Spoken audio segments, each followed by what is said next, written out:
बताओ जल्दी, KWIC के क्विक।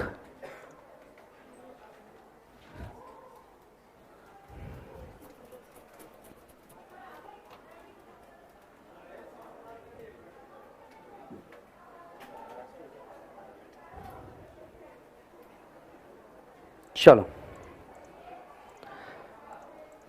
अच्छो very good afternoon to all of you.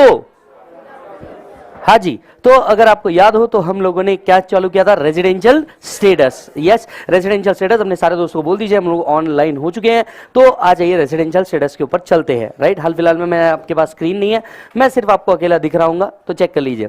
So residential status एक बार रिवाइज करने की कोशिश करते हैं, ठीक है। रेजिडेंशियल स्टेटस में हमने सबसे पहले देखा था residential status for individual. Section कौन सा होगा, मुझे कुछ याद नहीं आ रहा। 6(1), यस। अच्छा, 6(1) रेजिडेंशियल स्टेटस फॉर इंडिविजुअल है। Person can either be resident और नॉन रेसिडेंट। रेसिडेंट है तो दो या दोनों में से एक कंडीशन, दोनों में से एक। He stays in India for 182 days और मोर इन प्रीवियस ईयर, और 60 days in previous year and 365 days in 4 previous preceding year. अगर ये कंडीशन सेटिस्फाई नहीं हुई तो नॉन रेसिडेंट। 3 लोग हैं जिनके लिए रेसिडेंट मतलब ओनली 182 डेज। ये 3 लोग हैं। पहला, ship crew member, person living India for employment and person of Indian origin. क्या तुम्हें याद है? यस। अच्छा जी, इसके बाद हम लोगों ने पढ़ा था वो। हाँ, अगर कोई इंडियन सिटीजन है या पर्सन ऑफ इंडियन ओरिजिन है who is outside India coming to visit in India and यहां पे 15 लाख रुपए तक ही कमा रहा है, he will be treated as resident if 182 days, 15 lakh से ज्यादा कमा रहा है, 182 डेज और 120 days in previous year and 365 days in 4 previous preceding year. याद आ रहा है? लेकिन मम्मी कहती है सिर्फ रेसिडेंट बनाने से काम नहीं चलेगा, मम्मी को बोलो, और इसे या तो ROR बनाए या तो RNOR बनाए। ROR बनने के लिए सिर्फ दो कंडीशन, क्या दो? नो सेटिस्फाई करनी पड़ेगी। यस, पहला, he should be resident for any 2 out of 10 previous preceding year and stays in India for 730 days in 7 previous preceding year. Yes or no? Right, ये हम लोगों ने देखा था। बाकी सब RNOR। अगर कोई पर्सन है, इंडियन सिटीजन है, who is outside India coming to visit in India, और वो किसी और कंट्री में टैक्स पे करने के लिए लायबल नहीं है, तो क्या हम इंडिया में उसे डीम्ड रेसिडेंट मान सकते हैं? अगर कोई व्यक्ति डीम्ड रेसिडेंट है तो क्या वो डायरेक्टली RNOR बन जाएगा? बहुत बढ़िया, ये था सेक्शन 6। सेक्शन 6 का sub section 2, residential status of HUF if control and management Holi और पार्टली सिचुएटेड इन, तो रेसिडेंट, नहीं तो करता सेटिस्फाई 6(6) होल HUF, नहीं तो होल HUF। सॉर्टेड है मालिक? यस। इसके बाद में residential status for company, Indian company always resident, foreign company poem in India, poem outside India, आहो। राइट, इसके बाद हम लोगों ने पता वो residential status for other if control management only तो रेसिडेंट। समझ में आ गया? बहुत बढ़िया। इसके बाद हम सेक्शन 5 पे गए थे। यहां से हमारा एक नया थियरी वाला कंसेप्ट फिर से शुरू हुआ था। तो सेक्शन 5 पे गए थे। मुझे ये देखो, ये धुंधला सा कुछ दिख रहा है, इंडिविजुअल और HUF दिख रहा है, ROR RNOR NR तुमको भी दिख रहा है ये?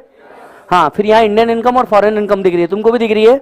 हाँ, फॉरेन इनकम मतलब वो जो इंडियन नहीं है। इंडियन इनकम के 4 parameter, received in India, deemed to be received in India, accrued in India, deemed to be accrued in India। याद आ रहा है क्या?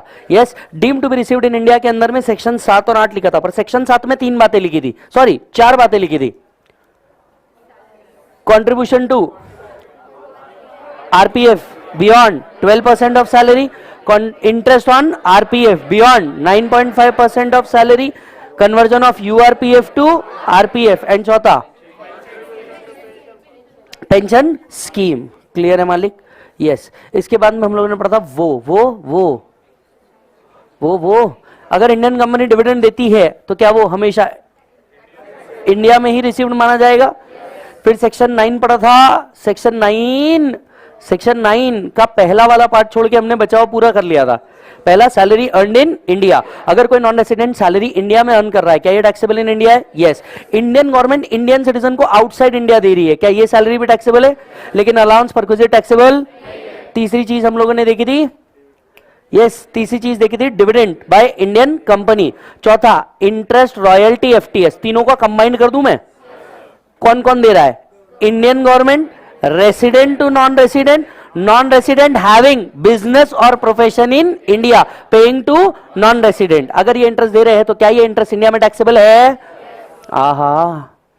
इसके बाद हम लोगों ने देखा था कि अगर कोई कैपिटल एसेट इंडिया में सिचुएटेड है तो भी इंडिया में टैक्सेबिलिटी आएगी, कोई असेट या प्रॉपर्टी इंडिया में सिचुएटेड है तो भी यहीं टैक्सेबिलिटी आएगी, कोई रेसिडेंट नॉन रेसिडेंट को गिफ्ट ऑफ मनी दे रहा है आउटसाइड इंडिया तो भी टैक्सेबिलिटी यहीं आएगी। क्या तुम्हें याद है?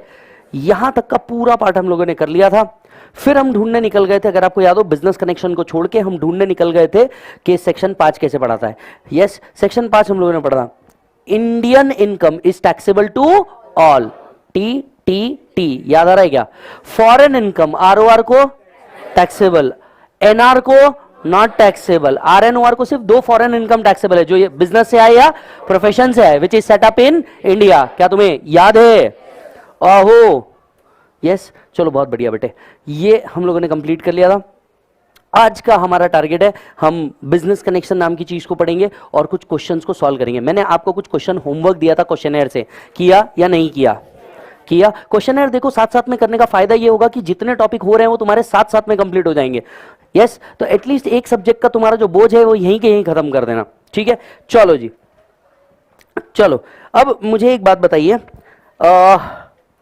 हमें दूसरों के लिए भी कुछ पढ़ना पड़ेगा, जैसे बिजनेस कनेक्शन।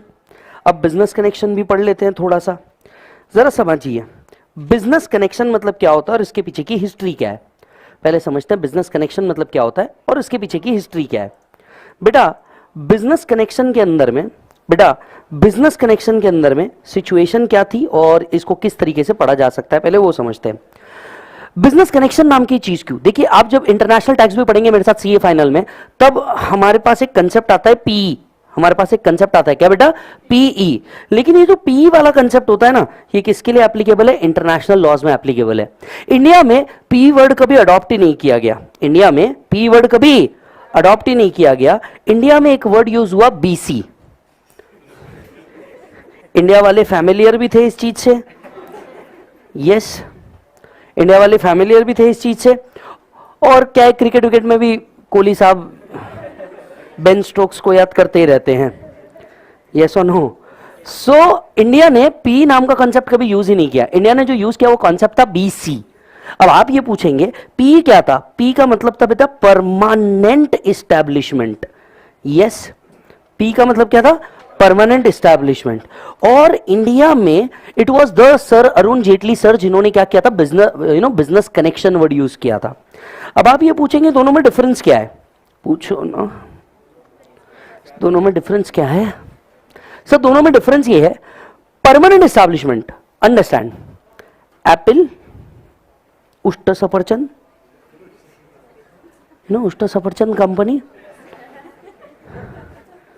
ये जो एप्पल है, सपोज करते हैं नीदरलैंड्स के अंदर में इनका क्या है?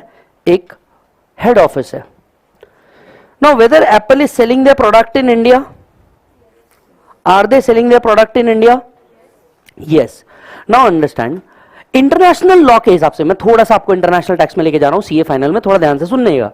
इंटरनेशनल टैक्स के हिसाब से कोई भी कंट्री किसी दूसरे कंट्री के ऑर्गेनाइजेशन से टैक्स तभी कलेक्ट कर सकती है जब इस ऑर्गेनाइजेशन का यहां पे कोई परमानेंट एस्टैब्लिशमेंट हो।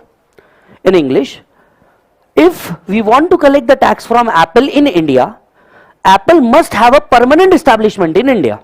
इंटरनेशनली कोई भी कंपनी किसी दूसरे कंट्री में जाती है other than the country in which they are situated, they have to set up a permanent establishment, and if there is only permanent establishment, then and only then that country could collect the tax.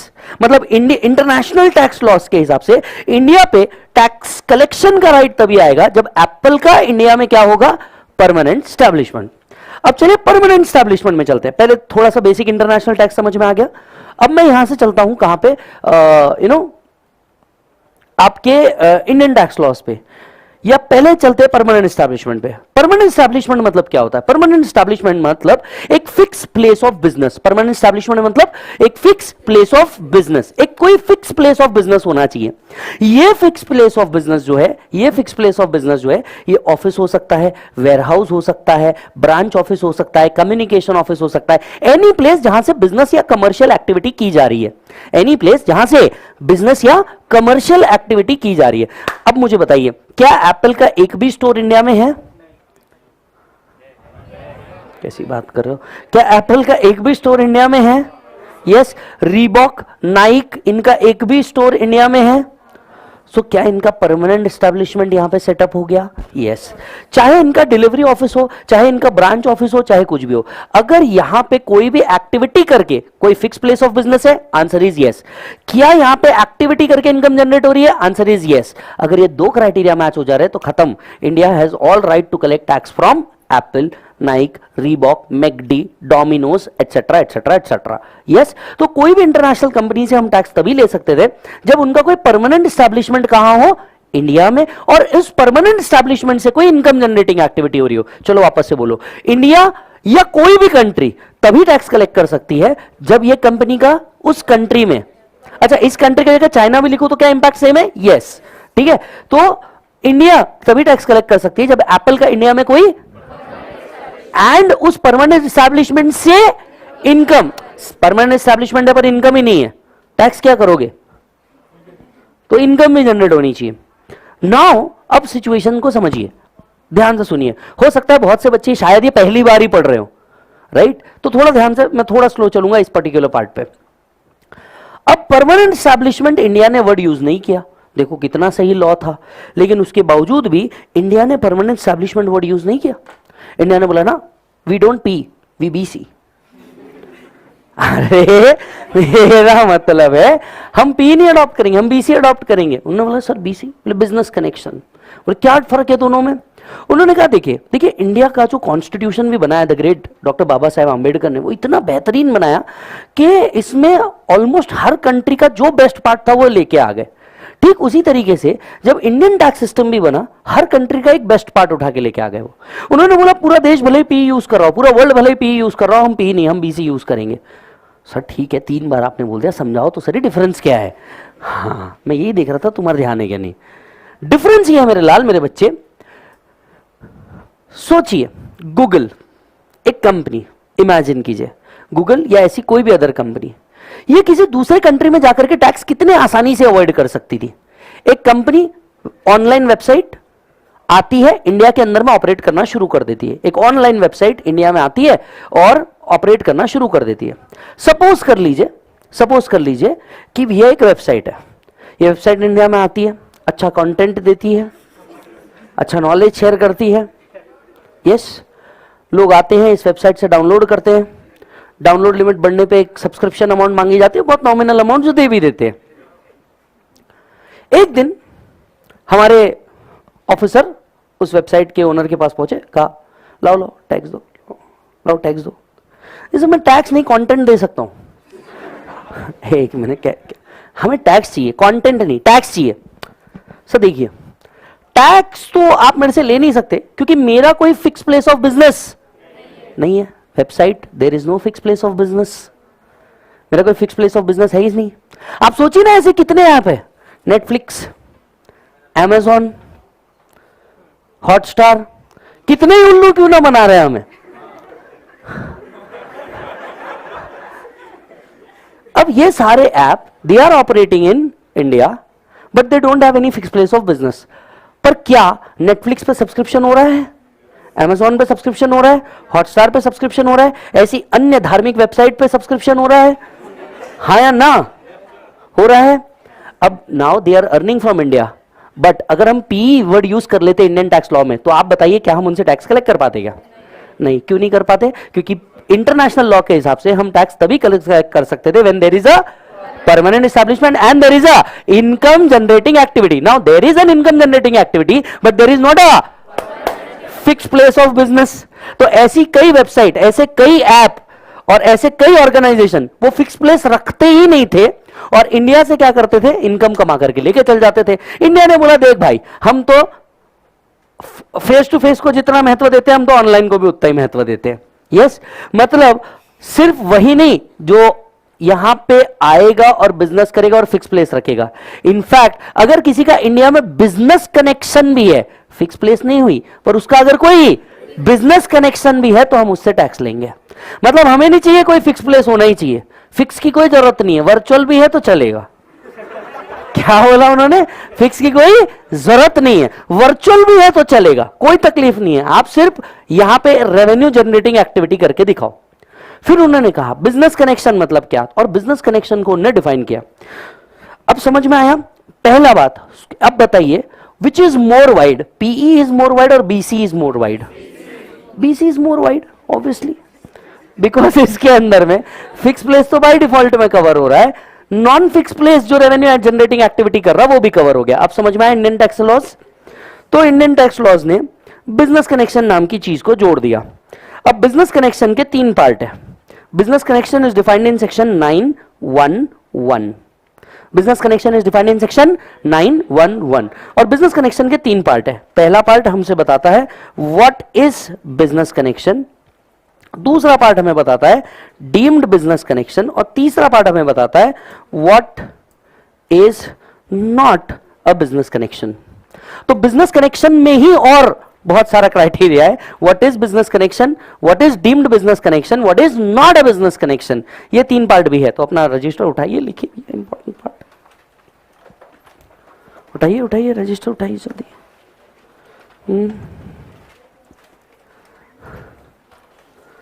बराबर?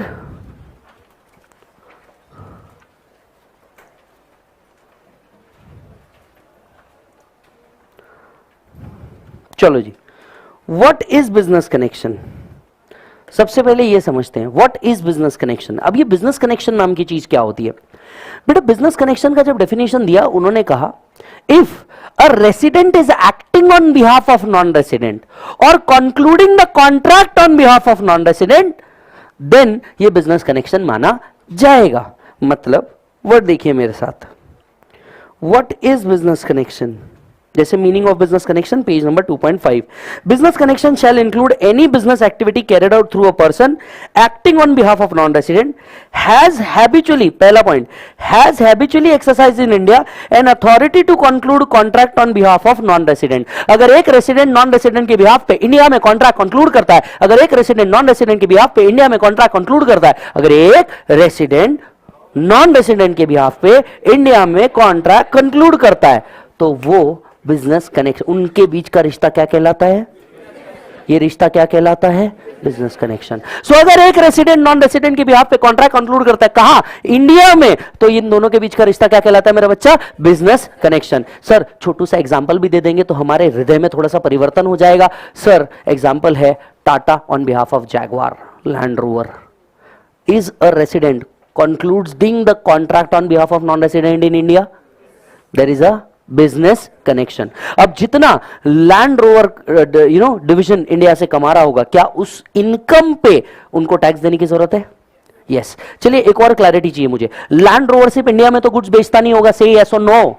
Land rover सिर्फ India में तो goods बेचता नहीं होगा, तो क्या इसकी ग्लोबल इनकम इंडिया में टैक्स हो रही है या सिर्फ उतनी इनकम जितनी इंडिया से कमाई है? ऑब्वियसली हमें पूरे गांव की पंचायती देख, वो उसके साथ वो कहां से क्या क्या करता है इससे कोई लेन देन नहीं, हमारे साथ क्या करता है ये काम का है। समझ में आ रही बात? वो किधर क्या क्या करता है हमारे को उससे कोई लेन देन नहीं है, हमारे साथ क्या कर रहा है ये एक्टिविटी है। क्या यहां पे बिजनेस कनेक्शन है? The answer is yes. So पहला, if R conclude the contract on behalf of NR. For example, Tata Jaguar. मैंने जैगवार की स्पेलिंग अगर गलत लिखी हो तो माफ कीजिएगा, मेरी औकात की चीज नहीं है इसलिए मैंने लिखी नहीं, बराबर है कि नहीं? तो हो सकता जैगवार का स्पेलिंग गलत भी हो सकता है। यस। सो अगर एक रेसिडेंट नॉन रेसिडेंट की भी पे कंक्लूड करता है कॉन्ट्रैक्ट को इंडिया में, तो हम इसे क्या कह सकते हैं बेटा? कह सकते हैं बिजनेस कनेक्शन। दूसरा, has no such authority but maintain stock on behalf of goods and regularly deliver the goods on behalf of non-resident. मान लीजिए हमारे पास कॉन्ट्रैक्ट कंक्लूड करने का तो कोई अधिकार नहीं है, पर हम उसके बिहाफ पे स्टॉक रखते हैं, हम उसके दोस्त हैं, हम उसका स्टॉक रखते हैं। अगर आप स्टॉक रखते हैं उस नॉन रेसिडेंट के बिहाफ पे, जरा कभी सोच करके देखिए, आप लोगों ने alibaba.com सुना होगा, यस, Amazon सुना होगा। अब सोच के करीब देखिएगा, कैसे आप एक ऑर्डर बुक करते हैं तो 5 दिन के अंदर में Amazon या अलीबाबा आप तक की डिलीवरी पहुंचा देता है। कभी सोच के देखिए कैसे पॉसिबल है कि चाइना में बैठा एक ऑर्गेनाइजेशन हमें इंडिया तक के गुड्स पहुंचा दे। एक्चुअली होता ही है कि जितने भी गुड्स वो प्लेस कर रहे हैं इंडिया में, डिस्प्ले कर रहे हैं, इनके लिए ये बड़े बड़े वेयर हाउस बाय करते हैं। क्या बाय करते हैं? Warehouse. And there is an entity who maintain the stock on behalf of that non resident. तो अगर आप उनके बिहाफ पे स्टॉक भी मेंटेन करते हैं तो आप क्या होगा? आप क्या होगे बोलो बेटा? Business connection. अब समझिए, पेप्सिको इंडिया का वन ऑफ द डिवीजन है लेज, फ्रिटो लेज, यस और नो, राइट। अब लेज जो है ये बहुत से इंडिया में भी बनते हैं और बहुत से जो अलग अलग फ्लेवर्स होते हैं ये बाहर से भी आते हैं, राइट। अब इन फ्लेवर्स का कोई ना कोई तो स्टॉक मेंटेन करके रख रहा होगा इंडिया में, यस, इनका कोई ना कोई तो स्टॉक मेंटेन करके रख रहा होगा। Resident is maintaining stock on behalf of non resident. इन दोनों के बीच में क्या बन गया? Business connection. अगर ऐसा ना होता तो शायद पेप्सी या अदर कंपनी कभी इंडिया में कोई अपना ब्रांच ओपन ही नहीं करते, यहां पे सिर्फ गुड्स डिलीवर करते और चले जाते और करोड़ों रुपए इंडिया से लेकर के निकल जाते विदाउट पेइंग एनी टैक्स। सो इस चीज को कर्ब करने के लिए ये आ गया। सो दूसरा, मेंटेन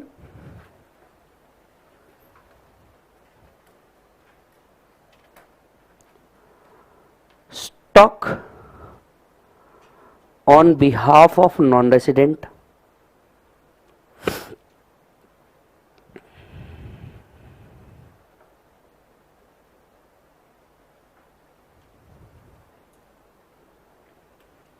stockist in India,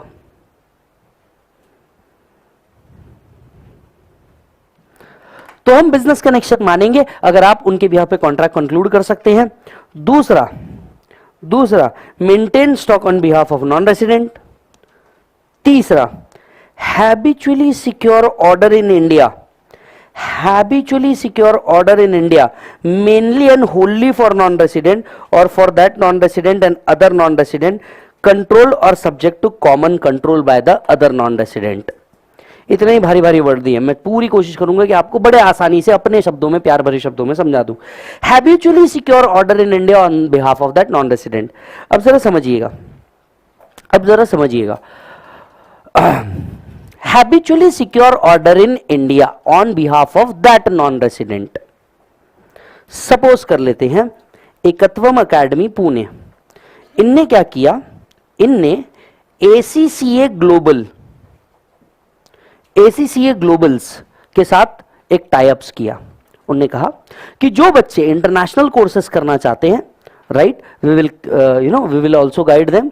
अगर कोई सीए के बात करना चाहता है, we will also guide them, बराबर है। देयर आर फ्यू स्टूडेंट्स जो इंटरनेशनल डिग्री लेना चाह रहे थे, ACCA परस्यू करना चाह रहे थे। हमने उनका एडमिशन करवा दिया, उनके सारे प्रोसेस जितने भी थे वो कंप्लीट करवा दिया, बच्चों को जो बुक्स आती है बुक्स भी प्रोवाइड करा दी, and against that Ekatvam academy got a commission of 20%। Now understand this relationship, ये रिश्ता क्या कहलाता है, ठीक है। पॉइंट नंबर 1, 2 बातें हो सकती, जरा सोच के देखिएगा। एकत्वम अकेडमी एक्सक्लूसिव वर्क कर रही है, पॉसिबल है? एक्सक्लूसिव मतलब हम सिर्फ ACCA के कोर्सेस देंगे और कोई कोर्सेस नहीं देंगे। So we are in exclusive types. दूसरा, हम इंडिपेंडेंट वर्क करते हैं। हम कैसे वर्क करते हैं? इंडिपेंडेंट मतलब हम ACCA वालों को भी देते हैं, हम FRM वालों को भी देते हैं, राइट, हम लोग CPA वालों का भी रजिस्ट्रेशन करते हैं, जिसका जो जैसा डिमांड आ गया उस हिसाब से उसको ग्लोबल कोर्सेज ऑफर करते हैं। मतलब देयर इज नो एक्सक्लूसिविटी। अब पॉइंट समझिए, बिजनेस कनेक्शन कहां होगा आपके हिसाब से? एक्सक्लूसिव डील में या नॉन एक्सक्लूसिव डील में? क्या लगता है, एक्सक्लूसिव डील में या नॉन एक्सक्लूसिव डील में? ऑब्वियसली अगर there is an exclusive deal कि हम उसके अलावा किसी को नहीं चाहते हैं, तभी तो कह सकते हैं कि उसका और हमारा बिजनेस कनेक्शन है। अगर हम सबको चाहते हैं तो ये तो एजेंट रिलेशनशिप हो गया ना, ये तो कौन सा रिलेशनशिप हो गया, एजेंसी रिलेशनशिप हो गया। यस, किसी एक के प्रति आपकी ईमानदारी है ही नहीं, मेरी बात समझना। तब तो आप सिर्फ कमीशन एजेंट बोल करके वर्क कर रहे हो, तब काय का बिजनेस कनेक्शन, आप अपना कमीशन बिजनेस लेकर के आगे बढ़ा रहे हो। For example make my trip, अगर आज सपोज मुझे दुबई जाना है, मैं क्या करता हूं, मेरे को दुबई की तो वेबसाइट्स पता नहीं है, मैं मेक माई ट्रिप पे जाता हूं, मेक माई ट्रिप पे जाकर के दुबई का एक होटल बुक कर लेता हूं। Yes,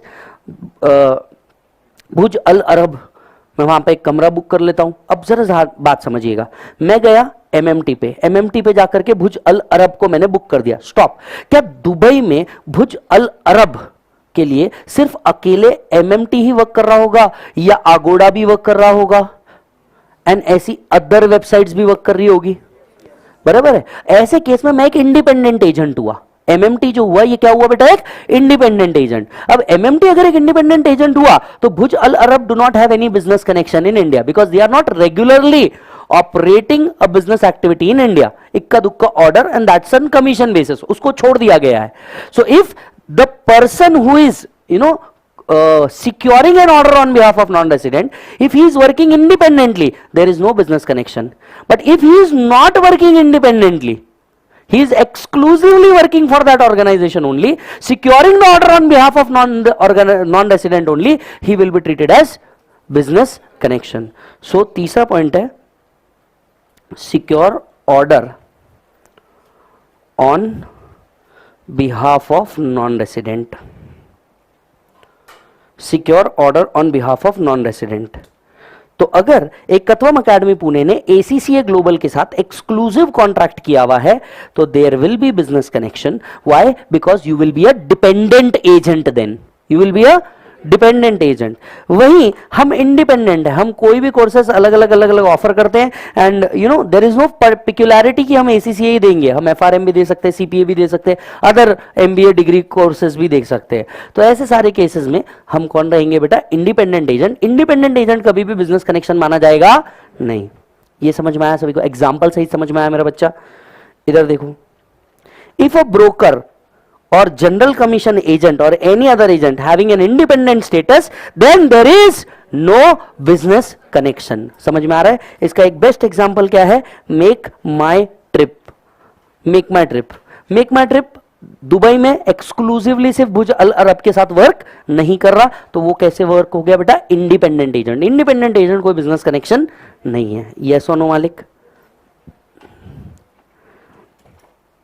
so what is business connection? तीन बातें हैं, चलो वापस से मेरे साथ रिपीट करना।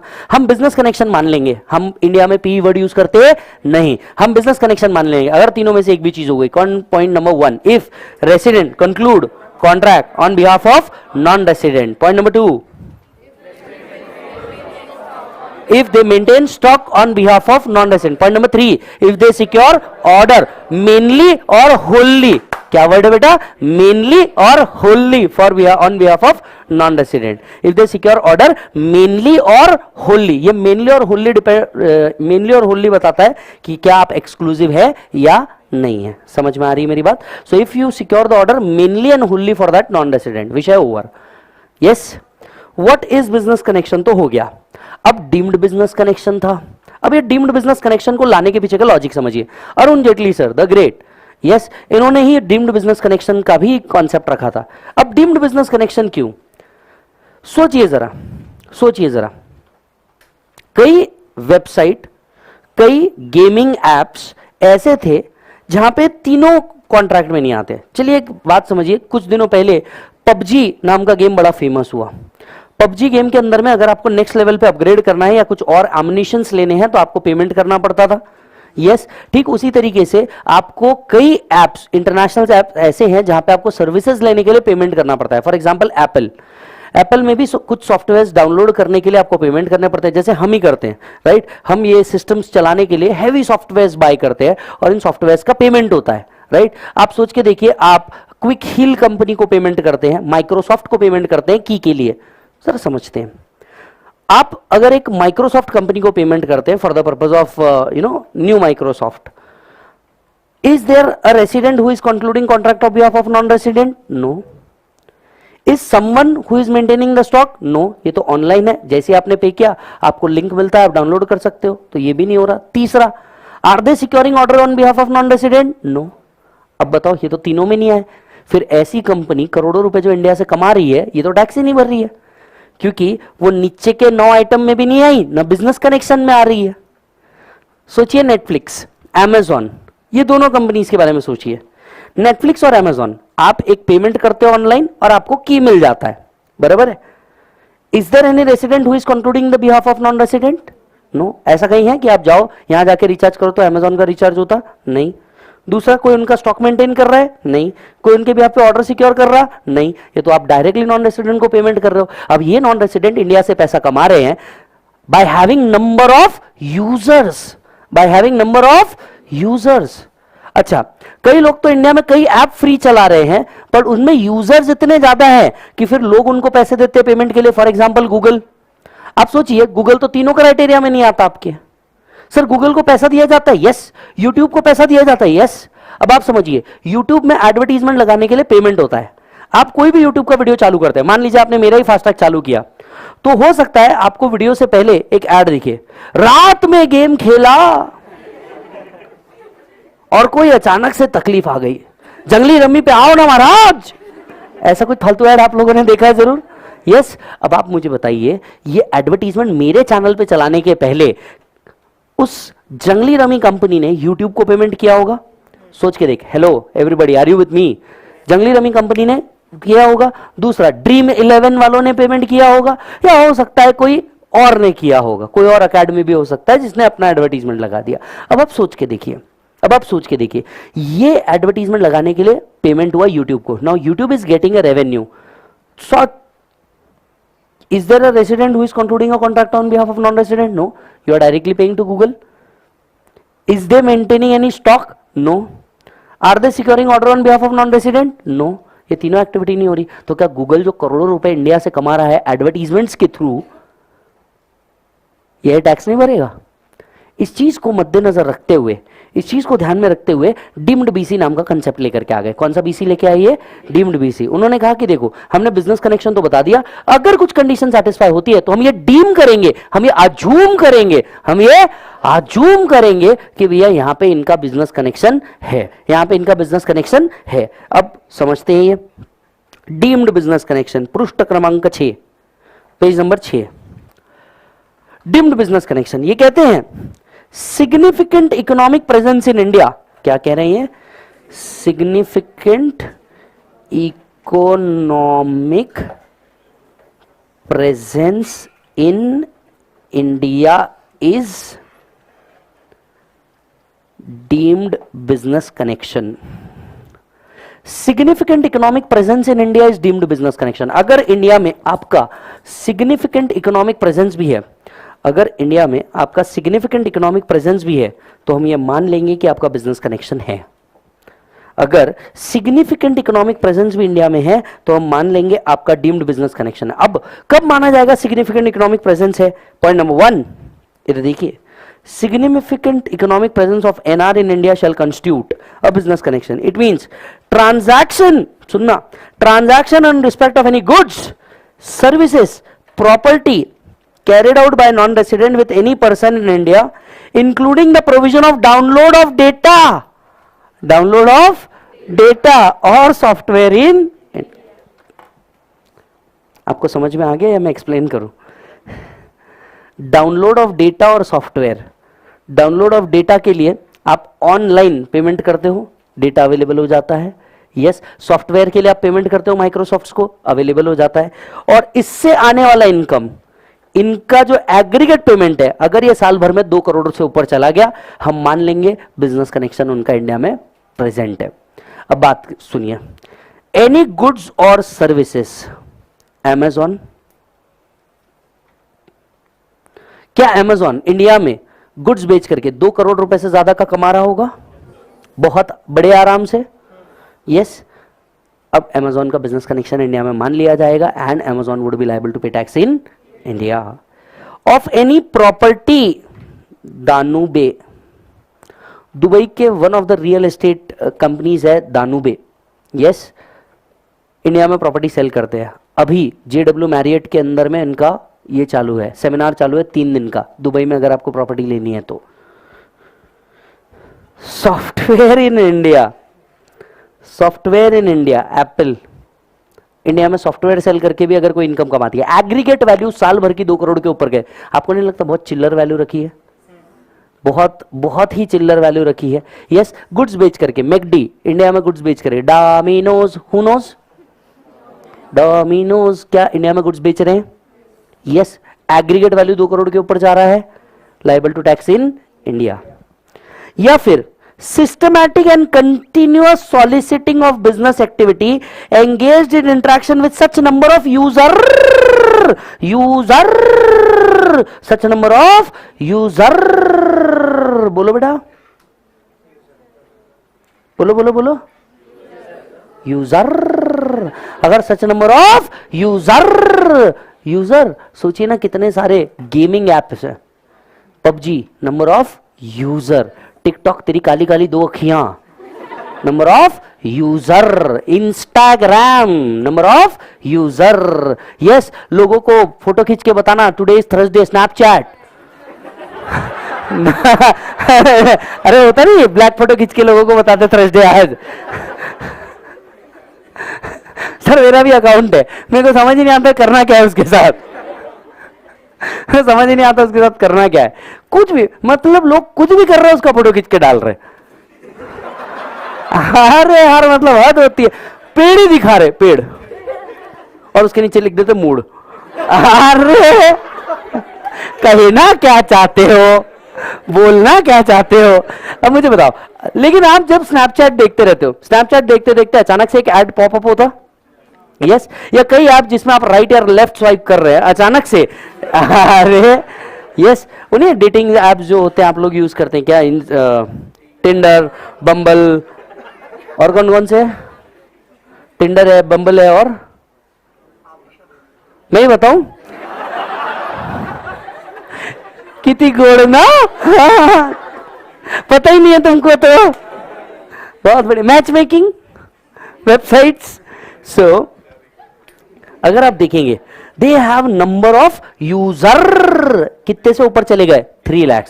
तो या तो नॉन रेसिडेंट इंडिया में good services property download of data या सॉफ्टवेयर बेच के 2 करोड़ से ज्यादा कमा ले, या फिर नंबर ऑफ यूजर उस नॉन रेसिडेंट के इंडिया से कितने से ऊपर हो जाए?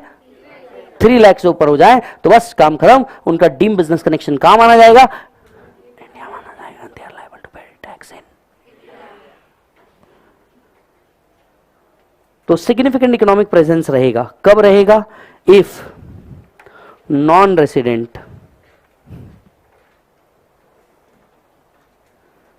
Sell goods, services, property, download of data,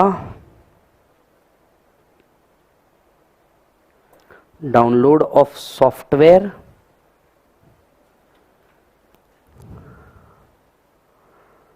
transaction value exceed 2 crore. एक बच्चा यहाँ पे लिख रहा है,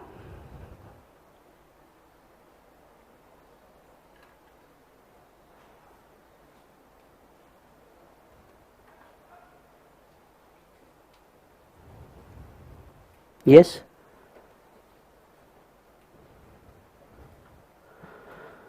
दूसरा नंबर ऑफ यूजर एक्सीड, बोल बेटा, 3 lakhs।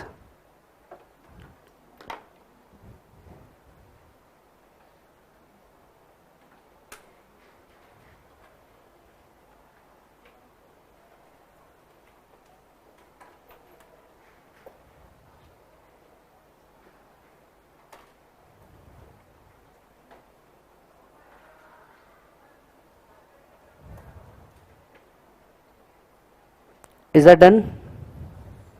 चलो जी,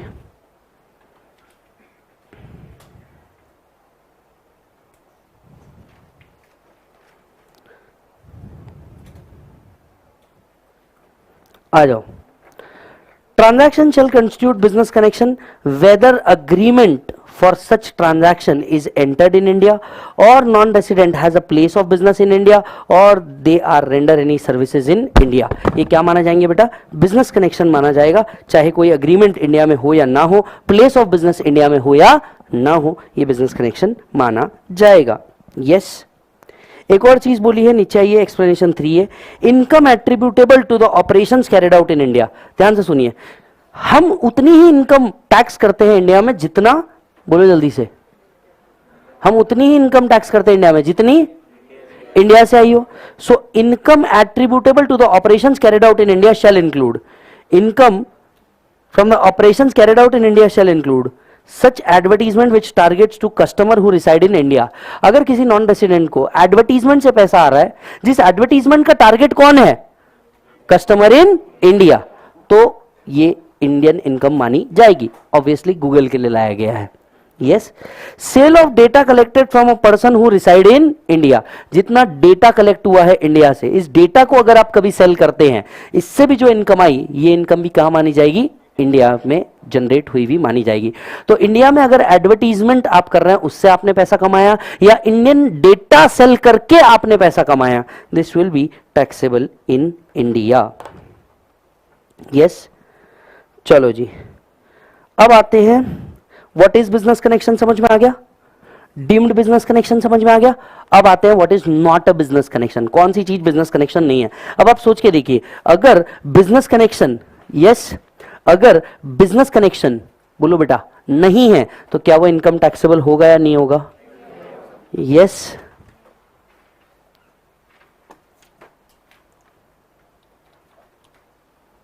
चलो, what is not a business connection, आइए इधर समझते हैं. देखिए, टेक्निकली 4 चीजें बिजनेस कनेक्शन नहीं मानी जाती. कितनी चीजें बिजनेस कनेक्शन नहीं मानी जाती? 4. पहला, purchases for the purpose of exports.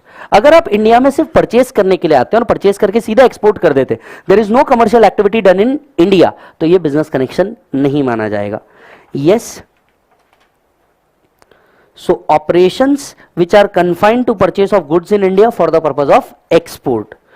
दूसरा, if a non resident is running a news agency, अगर इंडिया में क्या चल रहा है बेटा? News agency. Non resident India में कोई न्यूज एजेंसी. अब न्यूज एक ऐसी चीज है जो एक कंट्री दूसरे कंट्री के अंदर में रिफ्लेक्ट करती है, तो ये कॉमन इंटेंशन से कोई कंट्री इसको बिजनेस कनेक्शन नहीं मानती. तीसरा, यस, जहां नॉन रेसिडेंट की एक्टिविटी सिर्फ और सिर्फ शूटिंग ऑफ फिल्म तक के कन्फाइंड है. कहां तक के कन्फाइंड है? शूटिंग ऑफ फिल्म तक के कन्फाइंड है. मतलब कोई नॉन रेसिडेंट इंडिया में आ रहा है, शूटिंग कर रहा है, शूटिंग करके इंडिया में क्या नहीं कर रहा है? रिलीज नहीं कर रहे, वो आउट ऑफ इंडिया चले जा रहे हैं रिलीज करने के लिए. सिर्फ इंडिया में शूटिंग हो रही है, तो ये नहीं माना जाएगा कि जस्ट बिकॉज इंडिया में शूटिंग हुई है तो टैक्सेबिलिटी इंडिया में आएगी. And fourth, foreign company engage in the business of mining of diamond where the activity are confined for display of uncut or unassorted diamond. एक फॉरेन कंपनी जो India में सिर्फ डिस्प्ले कर रही है, किस चीज का? रॉ डायमंड, अनकट डायमंड्स का, इंडिया में सेल कर रही नहीं, ये भी क्या माना जाएगा? बिजनेस कनेक्शन नहीं माना जाएगा. So what is not a business connection? Point number 1, purchases for the purpose of exports. What is not a business connection लिखिए, मैं 2 मिनट के लिए स्क्रीन हटा रहा हूं.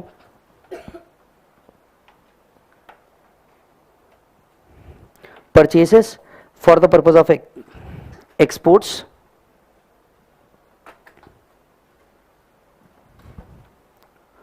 purchases for the purpose of exports.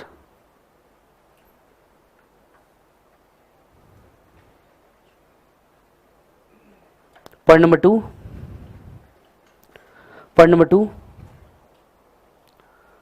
बोलो बेटा, news agency.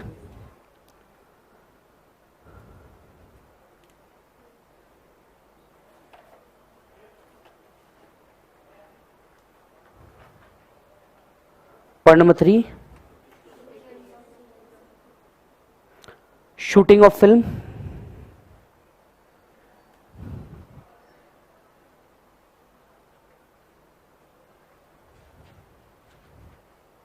Point number 4, display of uncut unassorted diamonds. Display of uncut unassorted diamonds.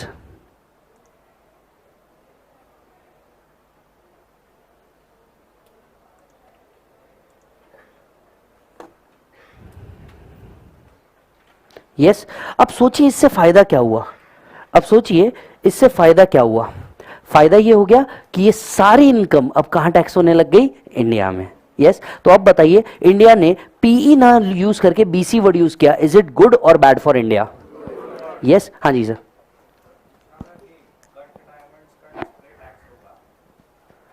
Display, see unless and until there is a business activity you do display, there is a business connection. लेकिन सिर्फ business connection से काम होगा या revenue generation भी लगेगा? If there is a revenue generation that is beyond question that it is taxable, it is obviously taxable then.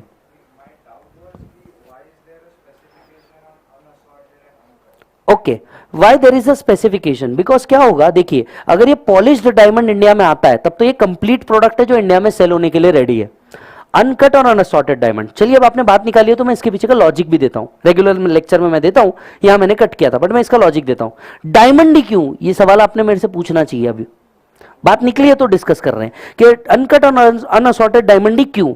बेटा उसके पीछे का लॉजिक ये है, अनकट और अनअसॉर्टेड डायमंड, उसके पीछे का लॉजिक ये है कि होता ये था, अगर आप देखेंगे साउथ अफ्रीका में सबसे ज्यादा डायमंड्स का काम होता है, लेकिन एट द सेम टाइम जब यहां के व्यापारी वहां पे जाते थे तो उनको थ्रेट्स मिलते थे। पहली बात इतना कैश वो कैरी कर नहीं सकते थे, दूसरी बात उनको लाइफ थ्रेट्स मिलते थे। यस कई बार गन पॉइंट्स पे रखा जाता था एंड मनी एक्सटॉर्ट किया जाता था। इसी के लिए क्या किया गया, यहाँ के जो हीरा व्यापारी थे राइट, इन लोगों ने रिक्वेस्ट किया गवर्नमेंट से कि भैया हम वो लोग इधर आए तो आप उनको टैक्स लगा देते हो, हम उधर जाएं तो हमारे को एक्सटॉर्शन का काम है, अब आप बताओ करना क्या है। और सबको पता है कि गोल्ड डायमंड ज्वेलरीज ये इंडिया में सबसे ज्यादा बिकते हैं। यहाँ तो बच्चा पैदा होते से पहले ही उसके हाथ पांव में क्या डालना है, कान नाक में क्या डालना है, पहले क्लियर हो जाता। यस जितनी कैपेसिटी गोल्ड सिल्वर या डायमंड बाय करने की इंडिया में है उतनी वर्ल्ड में कहीं नहीं है, वर्ल्ड में कहीं नहीं है। कोहिनूर हमारे यहां का है, समझ में आए, चाहे वो चावल हो या डायमंड।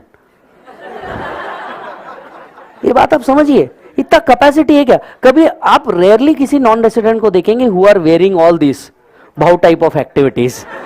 यस राइट, हमारे यहां तो भैया गोल्ड की दुकान लग जाती है। गणपति में आप देखो भाऊ भाऊ इतना पहने रहते, इसमें उनका घर जाएगा।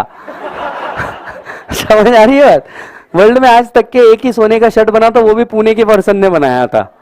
ये सुनो, सो ऑब्जेक्टिव उसका ये था कि फिर उन्होंने कहा कि चलो डिस्प्ले ऑफ अनकट अनअसॉर्टेड डायमंड इधर कर दो, बिजनेस एक्टिविटी करोगे हम टैक्स लेंगे, आप आओ डिस्प्ले कर दो। तो इसके लिए मैं आपको बताता हूं गुजरात मुंबई ये दोनों जगह एग्जीबिशंस लगते हैं जहां पे अनकट अनअसॉर्टेड डायमंड्स किए जाते हैं। इज दैट डन मालिक? चलिए अब अगर आप देखेंगे आपका सेक्शन 9 का बिजनेस कनेक्शन भी खत्म हो गया क्या मालिक? हाँ या ना, यस और नो? यस चलो जल्दी से आते हैं।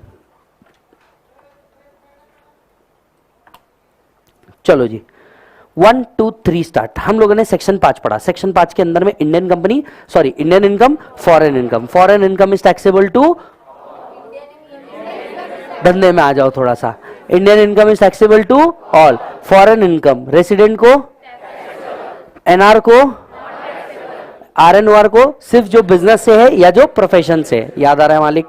चलो इसके आगे हम बढ़ते हैं। यहां पे हमने देखा कि भैया सेक्शन 9 हमें बताता है deem to accrue arise in India. फिर हम गए बिजनेस कनेक्शन पे। बिजनेस कनेक्शन के 3 part, what is business connection, not a business connection, deem business connection. Clear है? चलिए अब मैं आपको एक क्वेश्चन दे रहा हूं, एक एग्जाम्पल दे रहा हूं, एग्जाम्पल सॉल्व कीजिए। एग्जाम्पल नंबर कोई बता सकता है? मैं आपको एक एग्जाम्पल दे रहा हूं, एग्जाम्पल नंबर कोई बता सकता है?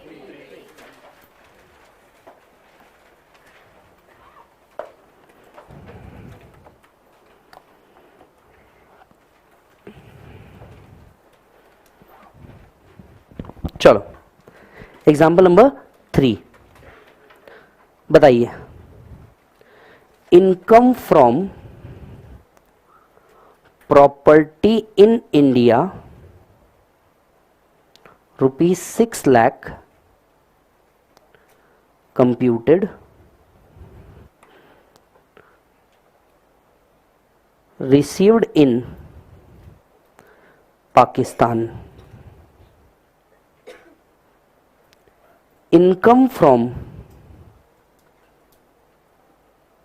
business in Russia received in India rupees 9 lakh.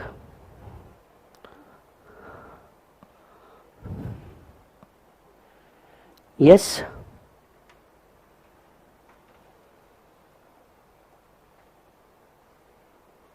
Next, income from dividend received from an Indian company in Thailand rupees 12 lakh.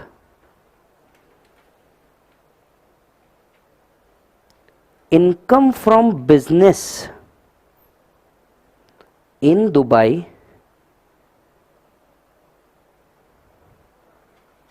amount received in Nepal rupees 10 lakh. Interest on UK bond received in UK rupees 2 lakh.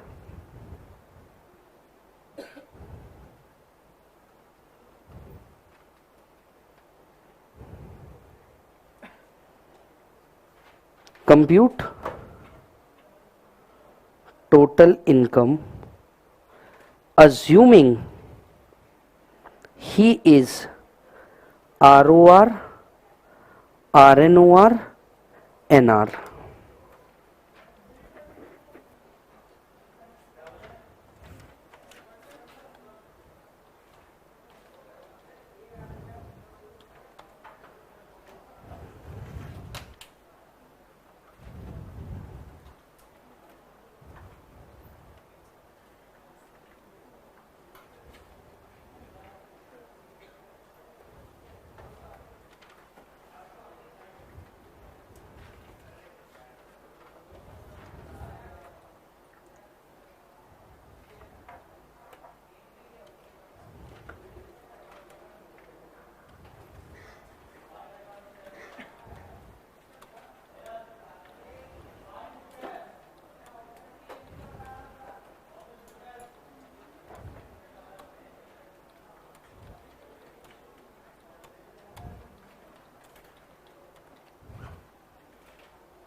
Yes, बनाइए जल्दी से। आपको नहीं लगता 3 column बनाने पड़ेंगे? Particulars के बाद 3 कॉलम बनाने पड़ेंगे, ROR, RNOR, NR, पर्टिकुलर्स। देखिए, अब आपको टोटल इनकम निकालना है assuming he is ROR, RNOR, NR। अगर वो ROR है, इनकम रिसीव हुआ तो क्या, NR है तो क्या, ROR है तो क्या। चलिए एक एक पढ़ते हैं और धीरे धीरे चलते हुए बताते हैं। Income from property in India, amount received in Pakistan. बताइए, is it an Indian income और a foreign income? Why Indian income? Property is in India, section 9 apply होगा क्या? सेक्शन 9 अगर डीम टू अक्रू और अराइज इन इंडिया कहने बोल रहा है, is it taxable in India? So कितने रुपए था बेटा? कैन आई से 6 लाख, 6 लाख या 6 लाख? यस और नो? 6 लाख, 6 लाख और 6 लाख। दूसरा, income from business in Russia received in India. Business in Russia, amount is received in India. हाँ, टैक्सेबल पे चल जाते। इंडियन इनकम या foreign income? Indian income is taxable to 9 lakh, 9 lakh, 9 lakh received in India, amount received in India।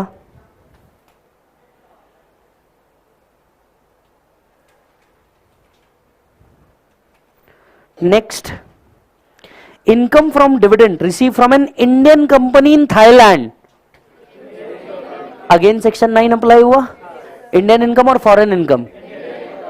Is it 12 lakh, 12 lakh and 12 lakh?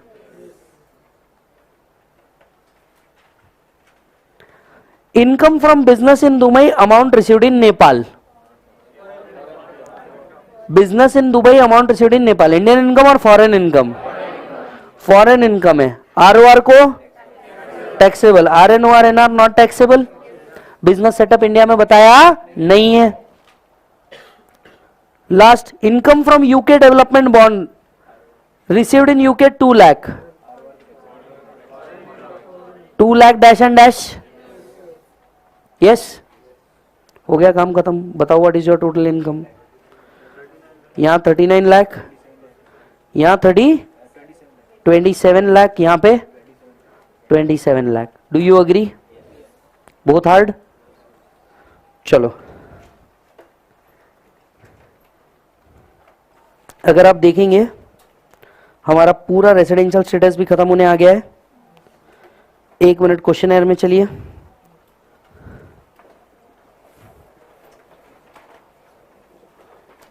एक minute questionnaire में चलिए.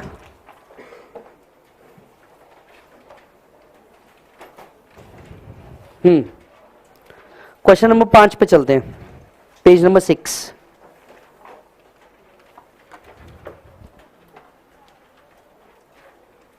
Yes, X earn.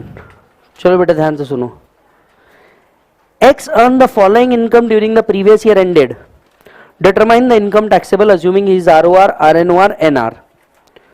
आ जाओ. Profit from a sale of building in India, amount received in Holland. आप सिर्फ बताइए Indian income या foreign income. Indian income is taxable to, यानी तीनों कॉलम के अंदर में 20,000 आएगा या नहीं आएगा. सो ये देख लीजिए, पहले इसमें 20,000 20,000 20,000 सॉर्टेड है मालिक. दूसरा बताइए, pension from a former employer in India. Former employer कहां था? इंडिया. पेंशन रिसीव कहां हुई? Holland. Is it taxable in India? It's an Indian income. Indian income taxable to all. अगर एम्प्लॉयर इंडिया में था तो income what deem to accrue और arise in India. Next, interest on UK development bond 1/4 is received in India. 1 minute जरा सोच के देखिए. ROR को कोई फर्क पड़ता क्या कितना इंडिया में मिला? तो आरओआर के लिए तो पूरा 20,000 आ जाएगा. आरएनओआर एनआर के लिए कितना आएगा? Only 1/4 of 20,000. इसीलिए अगर आप देखोगे आरओआर में पूरा 5 और 15 अलग अलग किया है. In total 20. इन दोनों में सिर्फ क्या किया है? 5. समझ में आ रही है बात सभी को? Income from property in Australia received in USA, foreign income. ROR को टैक्सेबल है क्या? आरएनओआर एनआर को टैक्सेबल? सॉर्टेड है. Next point, income earn from business in पता नहीं कौन सी country, which is controlled from Zambia, 30,000 is received in India. In total earning 70,000. 70 30 30. Agree करोगे? तुम कह रहे हो इसलिए. हाँ, dividend on shares of an Indian company, मैं नहीं पूछ रहा तुमसे. 10 10 10. Next, profit not tax previously brought to India. ये कॉन्सेप्ट अभी हमने पढ़ा नहीं, अभी लास्ट का कॉन्सेप्ट है ये. Profit not tax previously brought to India, this amount is not taxable. ये अभी नॉट टैक्सेबल है. इसका लॉजिक 5 मिनट बाद समझा दे रहा हूं. Yes, profit from a business in Nagpur, क्या मुझे कुछ पूछना चाहिए? खत्म. टोटल निकाल लो. देखिए, ये जो प्रॉब्लम है ये आपके मॉड्यूल में दिया हुआ है, एज इट इज अपन ने लिया हुआ है. बताइए, अब समझ में आ रहा है? अब आप मुझे बताइए, जो ये सवाल पूछा था आरओआर, आरएनओआर, एनआर क्यों है, क्या है, अब समझ में आता है आपको एंड में कि वो क्यों है? आप किसी व्यक्ति की टोटल इनकम निकाल ही नहीं सकते जब तक कि आप उसको आरओआर, आरएनओआर या एनआर ना बना दो. और यही चीज तो मैंने आपको रेसिडेंशियल स्टेटस के पहले लाइन में कही थी. अब पढ़ो पहली लाइन, अब इसका मीनिंग समझेगा. Total income of an assessee can not be computed unless we know residential status. Clear है मालिक? चलो जी, अब आते हैं लास्ट के 2 कॉन्सेप्ट बचे हुए हैं. रेसिडेंशियल स्टेटस में खत्म हो जाएगा, फिर हम एग्रीकल्चर चालू करेंगे. एक सर्कुलर था, जरा ध्यान से सुनिए. ये लास्ट सर्कुलर पे आइए, पेज नंबर 8. देखिए साहब 4 दिन के अंदर में तुम्हारे 2 टॉपिक खत्म हो गए, आज जाते जाते 3 टॉपिक भी खत्म हो जाएगा। घर पे अगर रोज 2 घंटे बैठने का भी डिसिप्लिन बनाते तो कुछ नहीं हो पाता तुमसे, क्योंकि इस टाइम तक के तो तुम सोए रहते हैं कि उठ के पढ़ूंगा पक्का, चाय पी के उठ के पढ़ूंगा, फिर वो पता नहीं कैसे 6 बज जाती थी। बराबर है।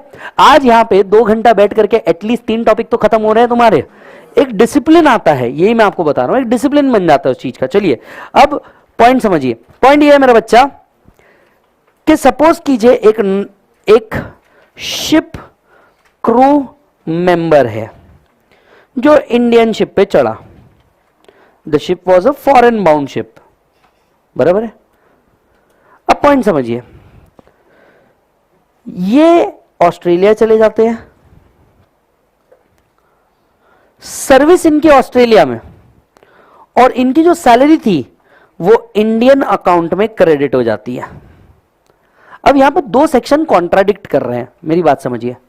पहला सेक्शन है सेक्शन 15। सेक्शन 15 कहता है salary is taxable at a place where services are rendered.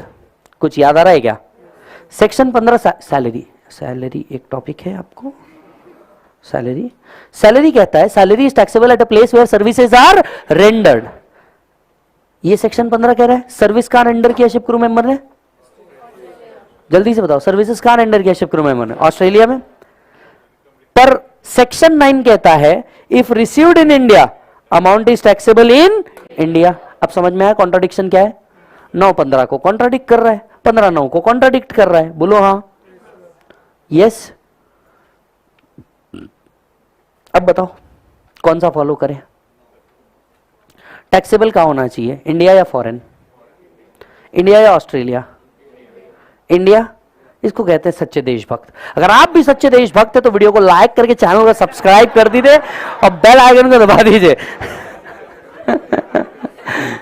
कुछ भी हुआ इंडिया, हाँ, कुछ भी हुआ इंडिया, हाँ। अरे ऐसा नहीं होता। यहां पे सैलरी का जो सेक्शन है, सैलरी के सेक्शन को महत्व दिया गया, सेक्शन 15 को महत्व दिया गया क्योंकि क्लियर कट लिखा था। उन्होंने बोला just because if services are rendered out of India, just because your salary is crediting in Indian bank account does not means that it should be taxable in India. यहां पे salary वाले content को ज्यादा priority दी गई। अब ये circular पढ़ लो, समझ में आ जाएगा। Salary accrued to NR seafarer for services rendered outside India on a foreign going ship shall not be included in total income merely because the salary is credited with the NRE account with an Indian bank। समझ में आ रहा है? Yes. अच्छा, यहां पे जो page खाली है नोट्स में, यहां लिखिए past foreign untaxed income. Past foreign untaxed income brought to India. Past foreign untaxed income brought to India।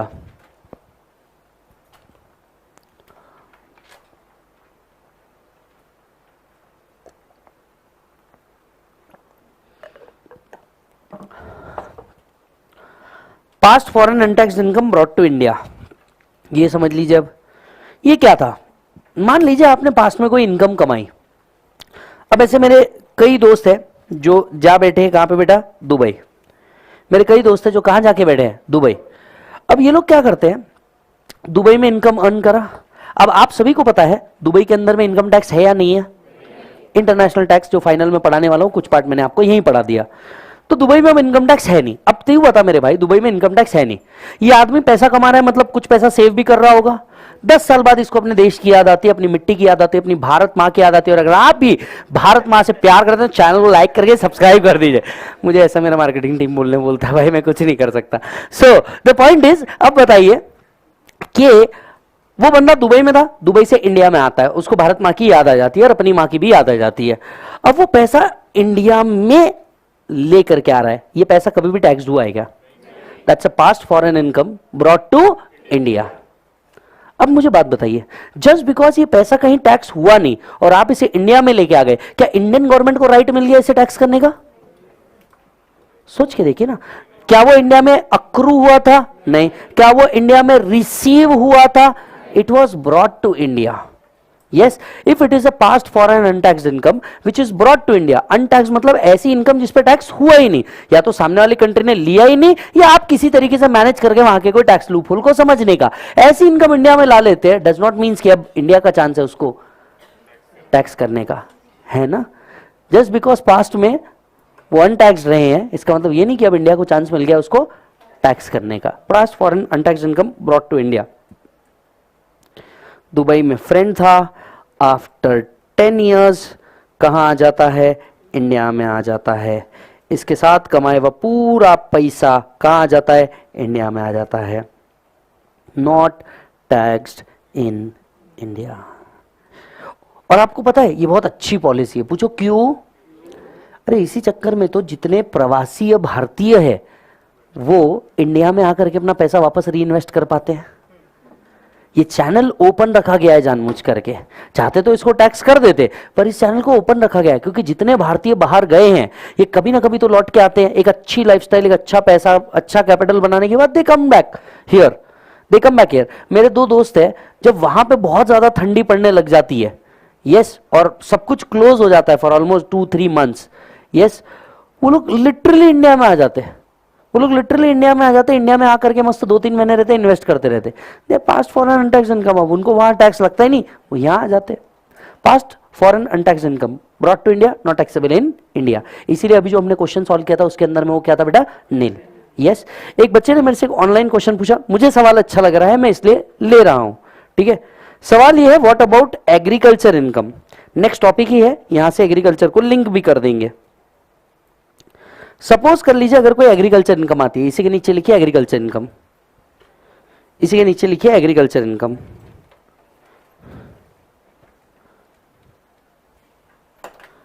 Agriculture income, उसके अंदर दो पार्ट बनाइए, फ्रॉम इंडिया, आउटसाइड इंडिया, उसी के अंदर दो पार्ट बनाइए, from India, outside India.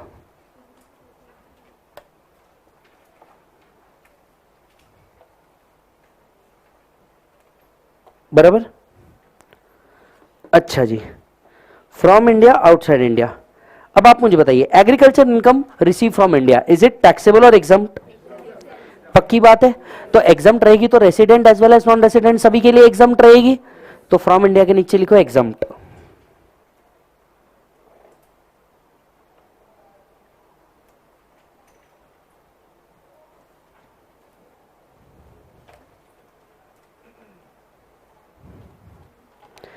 Yes बेटा, नेक्स्ट, अगर ये फॉरेन से आ रही है, अब आप मुझे बताइए, एग्रीकल्चर इनकम अगर इंडिया में एग्जम्प्ट करवाना है तो उसकी वन ऑफ द कंडीशन क्या थी, that land must be situated in India. अगर फॉरेन से एग्रीकल्चर इनकम आ रही है तो क्या ये टैक्स होनी चाहिए इंडिया में? Yes, so foreign agriculture income के नीचे लिखिए टैक्स्ड इन इंडिया। सो अब मुझे बताइए, अब मुझे बताइए, अगर अगर एग्रीकल्चर इनकम फ्रॉम नेपाल होता, रिसीव्ड इन इंडिया, आरओआर में भी टैक्स करते, आरएनओआर में भी टैक्स करते, एनआर में भी टैक्स करते, सही? यस, यस, यही agriculture income from Nepal received in Nepal, ROR में टैक्स करते, एनआर और आरएनओआर में डैश कर देते। एवरीबॉडी यस और नो? Yes sir. एक और बच्चा है वो पूछ रहा है, sir life insurance premium paid किया है तो उसका डिडक्शन मिलेगा क्या? ऑब्वियसली, अगर क्वेश्चन तुम्हें टोटल इनकम का क्वेश्चन पूछा जा रहा है तो सारी इनकम निकालने के बाद ग्रॉस टोटल इनकम लिखो, इसमें से क्या माइनस कर दो, डिडक्शन, तो क्या बन जाएगा बेटा, टोटल इनकम। यस बेटा, यस, दैट्स इट। यहां पे आपके ये भी खत्म होता है, चैप्टर नंबर 2 भी खत्म होता है, दैट इज रेसिडेंशियल स्टेटस। मजा आया बेटा रेसिडेंशियल स्टेटस? अगर आप देखेंगे एक चीज को, मैंने रेसिडेंशियल स्टेटस को जानबूझ करके ना थोड़ा सा स्लो लिया, इसका एक ऑब्जेक्टिव ये था क्योंकि बहुत सारे बच्चे ऐसे हैं जो सेक्शन 6 के बाद 7, 8, 9 तक के कभी पहुंचते ही नहीं। पर मैं यहां पे जितने बच्चे उनसे पूछना चाहूंगा, क्या आप श्योर हैं इन सेक्शंस के बारे में कि यहां पे लिखा क्या है? चलो जी, बहुत बढ़िया। आते हैं agriculture income, give the next heading agriculture income.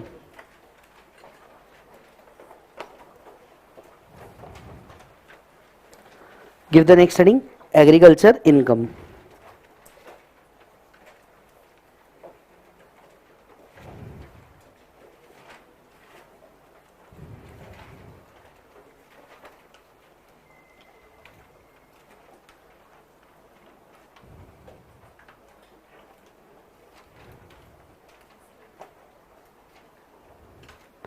Just 2 minute, मैं ड्राइव ओपन कर रहा हूं। चलिए, एग्रीकल्चर इनकम के बारे में, एग्रीकल्चर इनकम के बारे में हमें जितना पता है एक एक करके डिस्कस करना चालू करते हैं। एग्रीकल्चर इनकम पे टैक्स कलेक्ट करने का पावर सेंटर के पास है या स्टेट के पास है? पक्की बात, वो सेंटर के पास नहीं है। क्लियर? अच्छा जी, एग्रीकल्चर इनकम इज टैक्सेबल और exempt? Agriculture income is exempt, से यस। अच्छा जी, एग्रीकल्चर इनकम जो है ये कहीं डिफाइंड है क्या? क्या एग्रीकल्चर इनकम डिफाइंड है?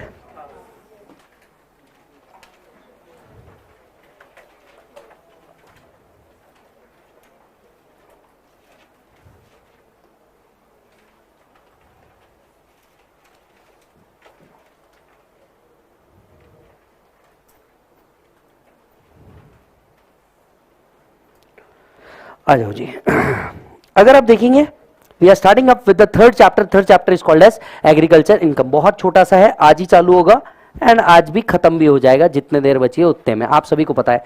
इसमें से अगर कोई चीज काम की है तो वो क्या है? दो ही चीजें, पहला tea coffee rubber development account, दूसरा आपका मेथड ऑफ एग्रीगेशन। यानी लॉजिकली आपका पेज नंबर सेकंड का ये वाला जो पार्ट है, पेज नंबर सेकंड का ये वाला जो पार्ट है, बस इतना इंपॉर्टेंट है, इसके आगे कुछ भी इंपॉर्टेंट नहीं है चैप्टर में। यस सर, कितने मार्क्स को पूछा जा सकता है?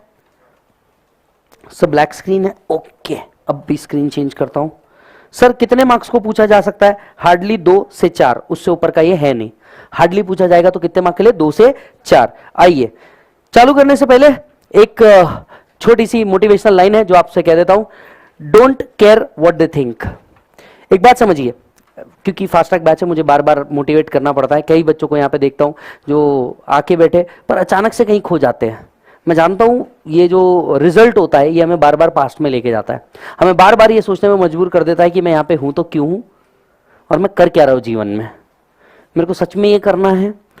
आप अपने ऊपर सेल्फ डाउट क्रिएट करने की कोशिश कर देते हो, और ये सेल्फ डाउट इसलिए है क्योंकि तुम्हें मन में कहीं ना कहीं एक फियर है कि लोग मेरे बारे में क्या बोल रहे हैं या लोग मेरे बारे में क्या सोच रहे हैं। I was so brilliant student, I was such a good person, but मेरे साथ क्या हो रहा है कुछ समझ में ही नहीं आ रहा जीवन के अंदर में। हाइट तो तब हो गई जब हमारे घर वाले ही हमको नहीं समझ पा रहे कि हम करना क्या चाह रहे हैं। यस देखिए, एक बात समझिए, don't care what they think. बिल्कुल मत सोचिए कि दूसरे आपके बारे में क्या सोच रहे हैं। देखो, मैं आपको एक बात बता रहा हूं, हम भी एज अ टीचर जब पढ़ाते हैं, सोचिए कितनी अजीब, मैं ही नहीं, भारत का कोई भी टीचर जब जाता होगा तो आप सोच के देखिए कितनी अजीबोगरीब चीजें होती होंगी। हम यहाँ पे खड़े हैं, कितनी निगाहें देख रही है एक साथ। अगर यहाँ पे 100 बच्चा भी खड़ा है, करीब 200 आंखें मेरे को देख रही है, राइट? अभी कौन किस लॉजिक से देख रहा है?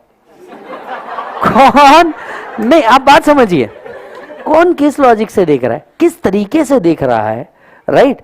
कोई बोलता है बहुत अच्छा किया, बहुत अच्छा किया, बहुत अच्छा किया, कोई बोलता है क्या बकवास पढ़ाया, क्या किया। Understand, you are not an ice cream seller. Ice cream seller ना सबको खुश कर सकता है, you are not an ice cream seller. अभी अगर मुझे एक बात बताइए, आप सबका प्यार मिला, इस बार पूरे भारत का सबसे बड़ा फेस टू फेस का बैच मुझे लेने का चांस मिला, 1200 बच्चे एक बैच के अंदर में। अभी जो रिसेंटली बैच खत्म किया था उसके अंदर में देयर वाज 1200 स्टूडेंट्स जिनको मैं एक साथ फेस टू फेस पढ़ा रहा था, इतना बड़ा अपॉर्चुनिटी मिला। अब आप मेरे को सोच करके बताइए, लॉजिकली सोच करके बताइए, क्या ऐसा होगा कि पूरा 1200 बच्चा खुशी हुआ होगा? Obviously not. यस, अब जिसका कुछ मिस हुआ होगा, 1 दिन 2 दिन 3 दिन, और अचानक से वो आके बैठा, वो क्या बोलेगा मालूम है? क्या पढ़ा रहा मोटा, इसको तो भी समझ में आ रहा क्या? हाँ, घंटा क्या पढ़ा रहा, टाइम वेस्ट कर रहा पागल आदमी, समझ में आ रहा है? कुछ बोलेंगे कि टाइम वेस्ट कर रहा है, कुछ बोलेंगे शानदार, कुछ फैन बन के जाएंगे, कुछ गाली दे के जाएंगे। लोग तो हर तरीके के होंगे ना मेरे भाई, पर तू किसी को रिस्ट्रिक्ट कर सकता है क्या? Answer is no. अगर तुझे तेरे लक्ष्य पे पहुंचना है, मैंने कभी सोचा था कि शायद पुणे का किसी दिन मैं सबसे बड़ा बैच लूंगा, जब वो ड्रीम पूरा होते दिखता है ना, तो फिर आप बात समझो, फिर ये सब वेस्ट लगता है। फिर वो भी बात ध्यान में आती है मेरे को, जब पहली बार पढ़ाना शुरू किया था और 2 बच्चे थे, 2 बच्चे में से एक बच्चे ने रिफंड मांगा था, कौन कौन सी हरकतें करता है लेक्चर में। मेरे को वो भी दिन याद आता है, जब मैंने खाली बेंचेस को बैठ करके भी पढ़ाने की प्रैक्टिस की है। कि कोई नहीं था और लेक्चर 2 घंटे बाद है, पहले प्रैक्टिस कर लो, अचानक से बच्चा जब आएगा। क्यूरोसिटी हर एक को होती है, एग्जामिनेशन हर एक का होता है, आपका रिटर्न एग्जामिनेशन है, हमारा ओरल होता है। यस, पर एग्जामिनेशन तो सबके लिए है ना मेरे भाई। एक माँ भी रोज जब खाना बनाती है वो ये एक्सपेक्टेशन से बनाती है कि बच्चा एंड में बोलेगा ये अच्छा बना या बुरा। मतलब एग्जामिनेशन से हम सब गुजरे। और एक बात याद रख, we all are in the same game at different level. ये मानोगे या नहीं मानोगे? आप या मैं, हम सब एक ही गेम में, हम सिर्फ डिफरेंट लेवल पे घूम रहे हैं। यस, मैंने गेम आपसे पहले स्टार्ट किया था, इसी के लिए कुछ लेवल्स अप हूं। मेरे से पहले किसी और ने किया होगा, वो उससे अप है। और शायद कोई जो फाउंडेशन वाला है वो तो सोच रहा होगा भाई मेरे को बस इंटर में पहुंचा दे। मतलब आप ये सोचो ना, आप ये सोच रहे हो, 1 मिनट के लिए सोच के देखना, जो फाउंडेशन वाला बच्चा है, आपको नहीं लगता उसकी दिली ख्वाहिश है कि आप जहां बैठे हो वहां बैठे? मतलब कोई आप बनने की कोशिश कर रहा है, कोई आपको देख करके सपना बुन रहा है। कोई जो बच्चा होगा ना आपके यहाँ का 10th 12th वाला, वो आपको देख करके मोटिवेशन ले रहा होगा कि यार ये पास कर गया, इसको तो मेरी मम्मी झंडू बोलती थी इसको तो मेरी मम्मी झंडू बोलती थी, ये साला कैसे पास कर गया? सीए के सेकंड लेवल पे है भाई। सोच के देख, गलत नहीं बोल रहा हूं, पर जब तू फाउंडेशन में था, तुझे नहीं लगता इंटर में रहना तेरे लिए सपना था? और जब तू इधर था, तू सोच के देख, क्या तुझे नहीं पता था कि ये कोर्स क्या लेवल की इंटेंसिटी दिखाता है? पता था या नहीं पता था? तू एक बात बता, तुझे पता था यहाँ पे अटेम्प्ट लगना एक बहुत कॉमन बात है, पता था या नहीं पता था? एक से ज्यादा अटेम्प्ट लगना भी बहुत कॉमन बात है, पता था या नहीं पता था? तो आज जब वो लग गया है तो इतना वियर्ड क्यों बिहेव कर रहे हो? You don't need to behave, you don't need to behave like such. ठीक है, 1 लगे, 2 लगे, 3 लगे, 4 लगे, 5 लगे, क्या फर्क पड़ रहा है यार? किसी को शायद 6 लगे होंगे, किसी को 2 लगेंगे, किसी को 1 लगेगा, कोई फर्स्ट गो में निकल जाएगा, किसी को भयानक इजी लगेगा, किसी को भयानक हार्ड लगेगा। बट एक बात देखो ना, at the end of the day जब तुम अपना सीए कंप्लीट करोगे, सूनर और लेटर, कोई 21 में कंप्लीट करेगा, कोई 22, कोई 25, कोई 26, कोई 27, चलो लेट्स अज्यूम, हर एक की सिचुएशन को समझते हुए 27 साल में भी जो सीए कर रहा है उसको डिग्री तो वही मिलेगी जो 21 को मिलेगी। पर तुम ये सोचो, 21 वाला ने जिस पे पैकेज पे चालू किया होगा, इन्फ्लेशन बढ़ते बढ़ते जब तुम 27 पे करोगे तो तुम्हारा पे पैकेज भी तो लगभग उतना ही आ जाएगा।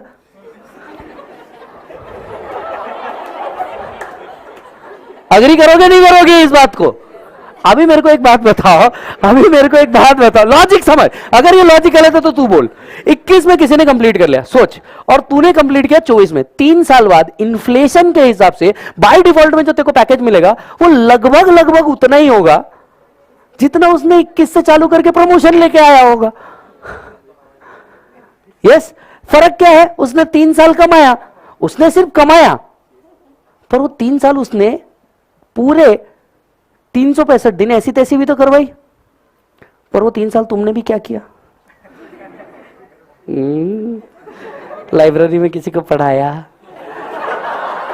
क्लास में देखा। अबे ये भी तो मजे है ना जीवन के। आंखों की संतुष्टि उसको मिल पाई होगी? नहीं, पर तूने ली। Everything has a cost. तुम्हारा समय के हिसाब से लगा, थोड़ा सा चिल करो भाई, इतना कुछ नहीं है, राइट? और दूसरा, कोई अगर आकर के तुमको नर्वस करने की कोशिश करे, तुमको ये करने की कोशिश करना है कि तेरे को तो ये हो गया, तेरे को तो टाइम लग गया था, ऐसा ऐसा ऐसा, उसको ना ठीक है ना यार, I have just extended 6 months of my student life. ये भी कहाँ सबको मिलती है? ये सुनो, ये भी कहाँ सबको मिलती है कि हर एक के नसीब में तहखाने नहीं होते। बात समझना, हर एक के नसीब में तहखाने नहीं होते। आपको जिस तरह का समय मिल रहा है उस तरह के हर एक के पास खजाने नहीं होते।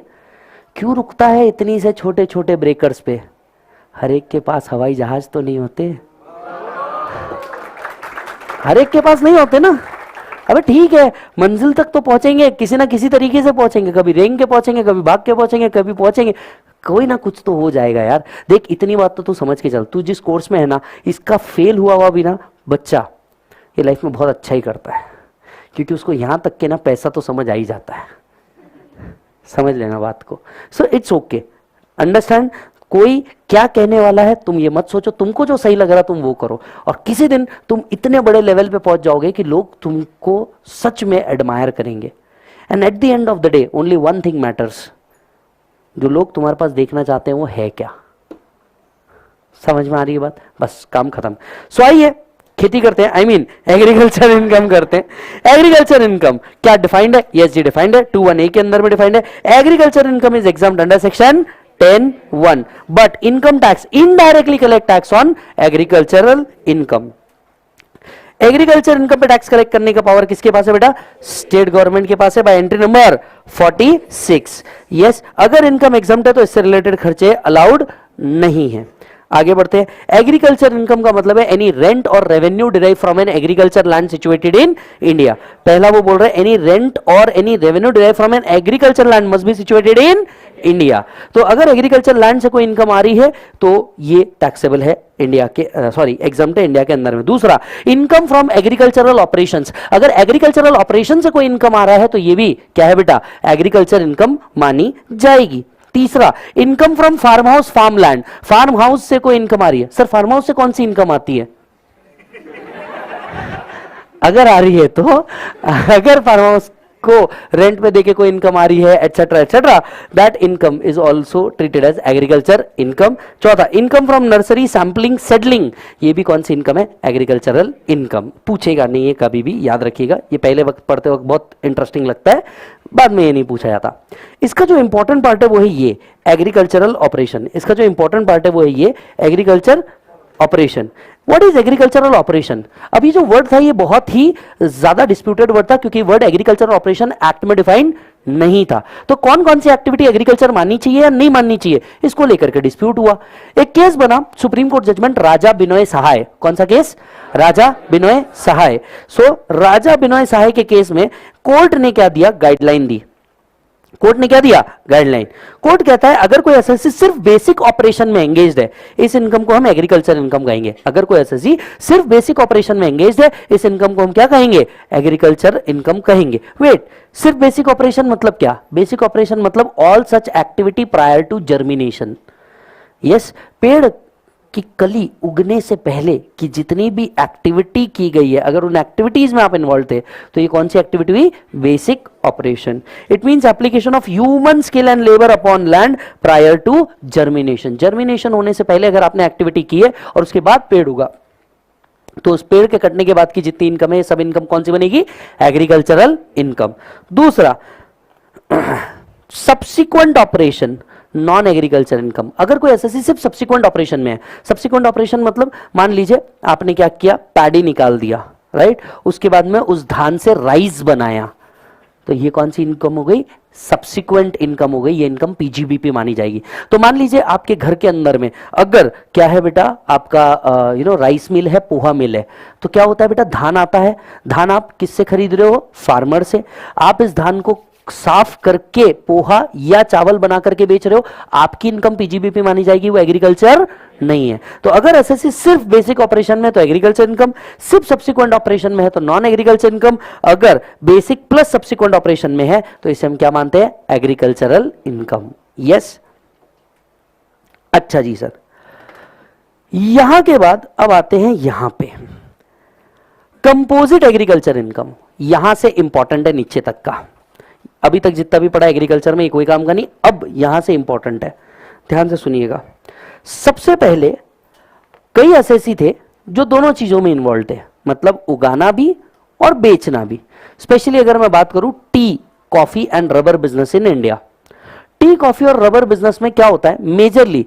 अब जैसे अगर हम टाटा टी के बिजनेस को समझे तो टाटा टी के बिजनेस को अगर आप समझोगे तो वो किस तरीके से वर्क करता है। पहले वो चाय के बागान उनके खुद के भी है, वो उगाते भी है, फिर चाय को अलग अलग तरीके से साफ भी करते। कुछ चाय विथ लीव्स बेची जाती है, कभी आपने देखा है? Red label green tea with leaves. Yes, कुछ नॉन डस्ट चाय होती है, कुछ डस्ट चाय होती है, एटसेट्रा एटसेट्रा, वेरियस फॉर्मेशन। अगर आप देखेंगे कॉफी, कॉफी के भी कितने फॉर्मेशन है बताओ जल्दी। हाँ जी, कॉफी लवर्स ओवर हियर, कौन कौन से? एक नॉर्मल कॉफी, एक रोस्टेड, एक ग्राउंडेड। अच्छा, ऐसे अलग समझ गए ना तुम मैं क्या बोलना चाहता हूं? कॉफी के भी, बाकी अपन तो चाय वाले हैं तो अपने को तो ये फर्क समझ आता नहीं। यस, पता नहीं क्यों को लोग कॉफी पीते रहते हैं, चाय में तो इतना मजा है ना? पॉइंट समझिए। अब टी, कॉफी और रबर के केस में ये क्लैरिटी नहीं आ रही थी कि कितना एक्टिविटी एग्रीकल्चर माना जाए और कितना एक्टिविटी नॉन एग्रीकल्चर माना जाए। तो इनकम टैक्स ने सबसे पहले रूल नंबर 7 एंड 8 निकाला। इनकम टैक्स ने सबसे पहले रूल नंबर 7 एंड 8 निकाला और उन्होंने इस रूल को निकाल करके क्लियर कट बाइफर्केशन दे दिए कि कितनी एक्टिविटी एग्रीकल्चर मानी जाएगी, कितनी एक्टिविटी नॉन एग्रीकल्चर मानी जाएगी। यस, ये रूल तभी एप्लीकेबल है when SSC is engaged in growing as well as manufacturing.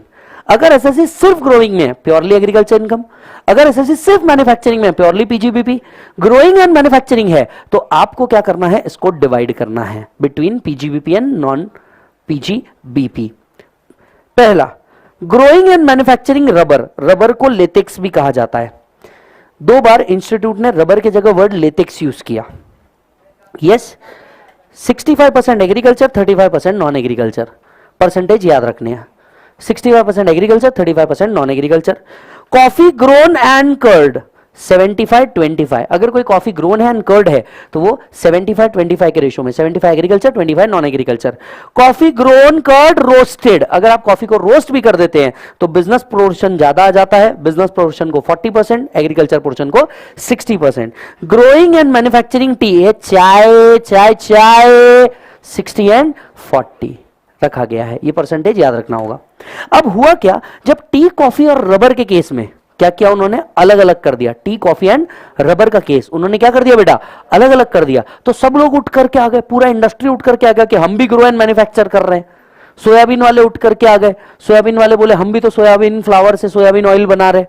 Yes, गुलाब जल वाले आ गए, हम भी तो गुलाब जल से गुलाब जल बना रहे, गुलकंद बना रहे, गुलाब की अगरबत्तियां बना रहे है। तो इसमें भी ग्रोइंग एंड मैन्युफैक्चरिंग ना ब्रो। यस, तो अब सब आ गए, भैया बोल रहे हम भी उगा रहे, हम भी बना रहे। यस, तंबाकू, जो तंबाकू बना रहे बोल रहे उगा तो हम भी रहे, बेच तो हम भी रहे, हमारा क्या। गवर्नमेंट ने बोला अगर हम साला ऐसा करते बैठेंगे तो इस पर तो डिस्प्यूट और बढ़ जाएगा। यस, आएंगे वो डिस्प्यूट करेंगे, नहीं नहीं हमारा एग्रीकल्चर पोर्शन ज्यादा है, नहीं नहीं हमारा बिजनेस पोर्शन ज्यादा है। गवर्नमेंट ने ये 3 को देकर के वो थक गए और बाकी सारे एक्टिविटी के लिए ये निकाल दिया। 3 के लिए ही सिर्फ उन्होंने क्लियर बाइफर्केशन दिया और बाकी सब के लिए उन्होंने क्या निकाल दिया, रूल निकाल दिया कैसे आप टैक्स करेंगे। जरा इधर देखिएगा, सपोज मैंने सोयाबीन से सोयाबीन ऑयल बनाया या फिर शुगर केन से शुगर बनाया, बराबर है। ध्यान से समझते हैं। पहला, अगर मैंने शुगर केन उठा के डायरेक्टली बेच दिया, कोई प्रोसेसिंग नहीं करी, इनकम एग्रीकल्चर या नॉन एग्रीकल्चर, प्योरली एग्रीकल्चर। यानी अगर मैं इसे डायरेक्टली सेल कर देता हूं तो sale value minus cost of cultivation मेरा स्टेट एग्रीकल्चर इनकम आ जाएगा। अरे एवरीबॉडी, अगर मैं डायरेक्टली बेच देता हूं तो जितना मैंने बेच दिया ये मेरा प्योर एग्रीकल्चर इनकम है। यस, अब बचे हुए को मैंने क्या कर दिया, प्रोसेस करके शुगर बना करके बेचा या सोयाबीन ऑयल बना करके बेचा। अब इसमें दोनों एक्टिविटी इन्वॉल्व हो गई, एक एग्रीकल्चर उगाने वाली एक्टिविटी, दूसरी इसको बेचने वाली एक्टिविटी, दोनों एक्टिविटी इन्वॉल्व हो गई। अगर ऐसा है कि हम प्रोसेस करके सेल कर रहे हैं तो इसमें दोनों कंपोनेंट आएंगे, एग्रीकल्चर इनकम भी और पीजीबीपी भी। इसमें दोनों कंपोनेंट आएंगे, एग्रीकल्चर इनकम भी और पीजीबीपी भी। एग्रीकल्चर इनकम कैसे निकालेंगे, fair market value minus cost of cultivation. अब एक्चुअली आप ही उगा करके अपने ही प्रोसेस में यूज कर रहे हैं, एक्चुअली आपने मार्केट में सेल किया क्या, नहीं। पर अगर यह मार्केट में सेल होता तो फेयर मार्केट वैल्यू पे सेल होता। So fair market value minus cost of cultivation agriculture. In short, fair market value को सेल वैल्यू अज्यूम किया गया है। फेयर मार्केट वैल्यू को क्या अज्यूम किया गया है, सेल वैल्यू अज्यूम किया गया है। यस, अब बिजनेस इनकम कैसे निकालेंगे, शुगर बना के आपने शुगर बेची तो शुगर का सेल वैल्यू माइनस यही गन्ना अगर आप मार्केट से खरीदते तो फेयर मार्केट वैल्यू पे खरीदते, परचेज प्राइस की जगह फेयर मार्केट वैल्यू ले लिया उसी प्रोड्यूस का। इन शॉर्ट, जो यहां यूज किया वही हम यहां पे क्या कर रहे हैं, माइनस। तो यहां यूज किया वही हम यहां पे क्या कर रहे हैं, minus. Expenses on sales minus कर लीजिए, क्या आ जाएगा बेटा, पीजीबीपी। यहां पे लिखिए example number 1।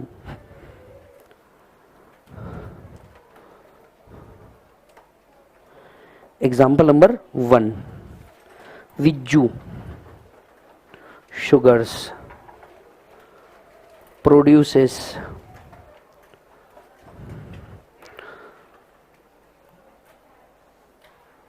sugar after processing. 60% of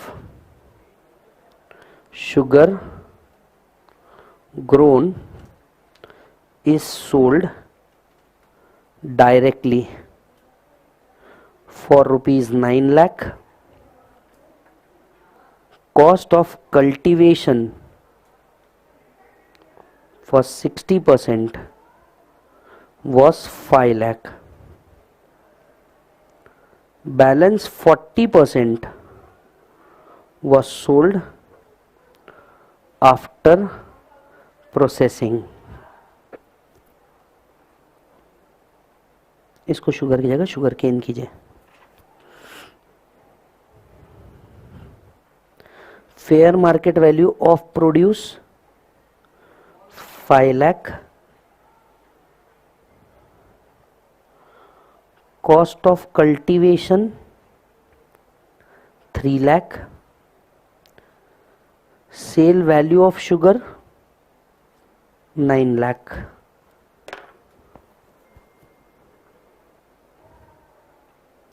Expenses on sale 50,000.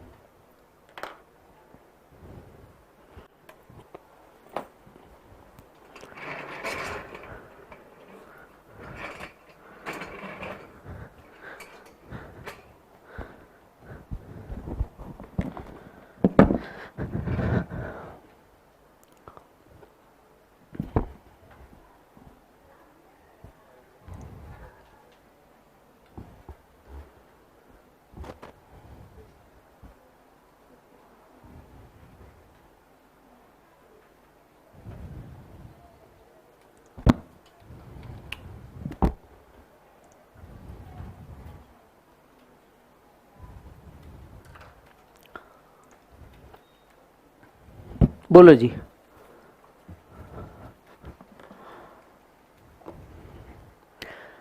क्या आप मुझे बता सकते हैं कितना परसेंट डायरेक्टली सोल्ड हुआ? तो जो डायरेक्टली सोल्ड हुआ, जो मेरा बच्चा डायरेक्टली सोल्ड हुआ, वो तो प्योरली एग्रीकल्चर इनकम बनेगा. यानी क्या मैं बोल सकता हूं 9 lakh minus 5 lakh, 4 lakh is your agriculture income. अरे everybody, yes. 9 lakh being sale value, 5 lakh being cost of cultivation.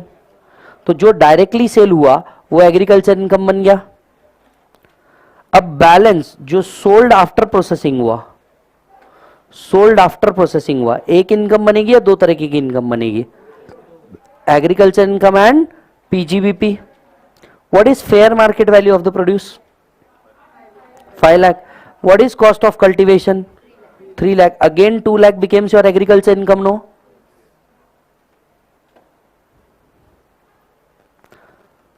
What is sale value?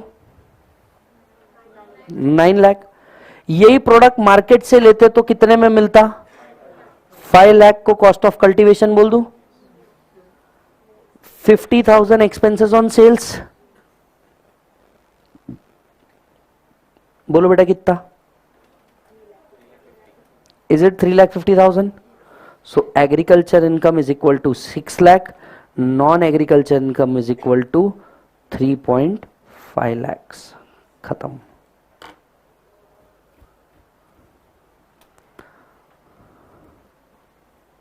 बहुत हार्ड.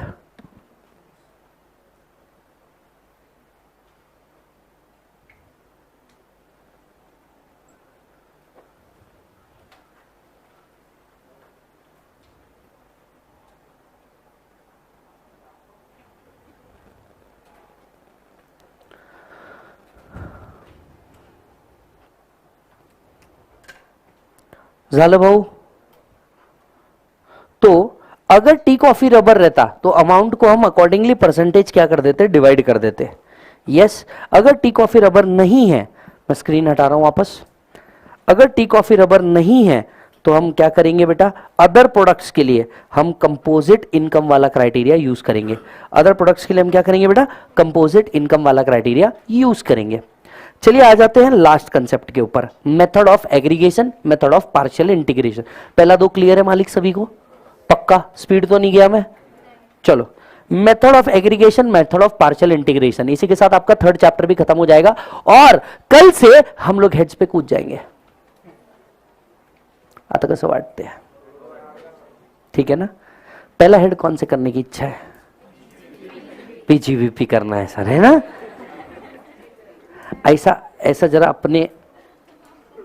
अपना ऐसा स्क्रीन लेकर के ऐसा सेल्फी में देखो ना एक बार, पीजीवीपी पढ़ने लायक ही है क्या अभी तुरंत में अपनी? अच्छा, फिर क्या करना चाहिए हमने? एचपी। एचपी तो नहीं, एचपी नहीं, सैलरी थोड़ा ठीक है। यस, या तो सैलरी लो, या तो कैप गेन्स लो, या तो पीजीबीपी लो, या तो टीडीएस लो। टीडीएस चालू करते, मैं क्या बोलता हूँ, टीडीएस थोड़ा ज्यादा अच्छा, पहले टीडीएस चालू कर लेते। अरे पीजीबीपी चालू करने को रेडी हो तुम, टीडीएस नहीं? कैसे लोग हो यार, पहले टीडीएस कर लेते। चलो, आपको पता है इसको क्या बोलते हैं? इसको बोलते हैं आइस ब्रेकिंग। टॉपिक से हट करके 2 मिनट बात कर लेने का, बच्चा इधर उधर भटक जाता, फिर वापस लाने का उसको। टीचिंग मेथड्स में इसे आइस ब्रेकिंग्स कहते हैं। यस, फालतू के टॉपिक में घुमाने का, वापस लेके आ जाने का। करना तो वही है जो मेरे मन में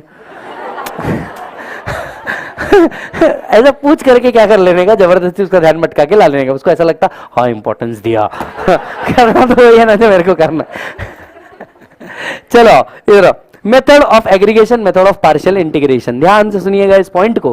देखिए हुआ क्या, जब सरकार एग्रीकल्चर इनकम को एग्जम्प्ट कर रही थी, लॉजिक समझना इस कॉन्सेप्ट के पीछे।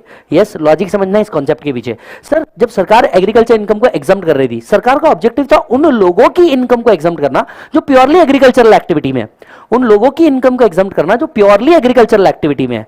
अब देखिए कई अमीर लोग क्या करते हैं, अब जैसे मान लीजिए आप दर्शन खरे हो गए या अभिषेक जावरे हो गए, अब ये अमीरी की लेवल से ऊपर जा चुके हैं, आप बात समझ रहे हो ये लोग? ठीक है, अब ये लोग क्या करते हैं, दिन भर क्लास लेते हैं, क्लास लेने के बाद अपनी इनकम को एग्जम्प्ट करवाने के लिए ये सोचते हैं कि क्यों ना हम एक एग्रीकल्चर का पट्टा ले लें और अपने को जो मनी आ रहा है वो एग्रीकल्चर के रूट से दिखाएं। तो अब मुझे बताइए, दर्शन सर ने क्या किया, एक खेत ले लिया। कहाँ लिया मेरे को नहीं मालूम, कि इधर पुणे के पास पुरंदर है उधर लिया, मेरे को नहीं मालूम, मैं इसे बता रहा हूं मार्केट में ऐसा होता है ना? अब सपोज उन्होंने ऐसा 9 एकड़ ले लिया, बराबर है? अब उन्होंने मान लो ये 9 एकड़ खेती ले लिया और उसको लिख दिया वहां पे वाओ फार्म्स, काफी फैला हुआ बिजनेस है काफी फैला हुआ बिजनेस है। सो उन्होंने लिख दिया ऐसा वाओ फार्म्स, बराबर है? अब पॉइंट समझिए हुआ क्या, ये आदमी क्या करता, बच्चों की जो ऑनलाइन फीस आती वो टीचिंग में दिखाने के अलावा ऑप्शन ही नहीं, जो कैश फीस आती ये क्या बताता, एग्रीकल्चर प्रोडक्ट बेच के आया। वहां उस फार्म हाउस में वो कुछ नहीं करता था, आई मीन टू से एग्रीकल्चर एक्टिविटी नहीं करता था, वो एग्रीकल्चर एक्टिविटी नहीं करता था, बाकी जो करे उसका आपने क्या वो एग्रीकल्चर एक्टिविटी नहीं कर रहा था। यस, सो एग्रीकल्चर एक्टिविटी नहीं करता था, बट जो कैश आती थी बच्चों की तरफ से एडमिशन की वो दिखा देता था, किससे आई है, एग्रीकल्चर से। और एओ ये सोचता था अच्छा टीचर है और एग्रीकल्चर से भी पैसा कमा रहा है, बढ़िया। समझ में आ रहा है हाँ या ना? समझ में आ रहा है यस और नो? सब पॉइंट क्या था, अब सोचिए जो व्यक्ति है, अगर ये लोग क्या करते थे, या डॉक्टर्स हो गए, ये लोग पैसे कमाते और पैसे कमा के एग्रीकल्चर में डाल देते। होता ये कि जो कैश कंपोनेंट होता था, ये कैश कंपोनेंट लोग क्या दिखाते थे, एग्रीकल्चर से आया, और उसको एग्जम्प्ट करवाने की कोशिश करते थे। अब ऐसा होता था, that was a practice.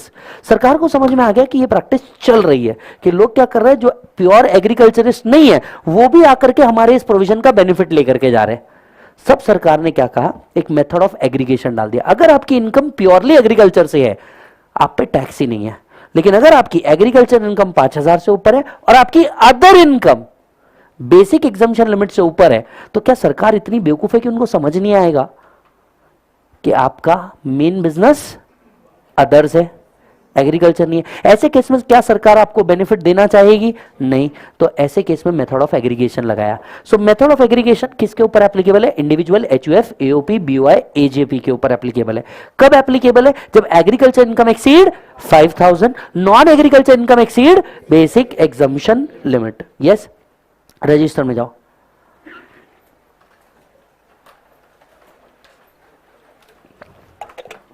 Register में लिखो method of aggregation.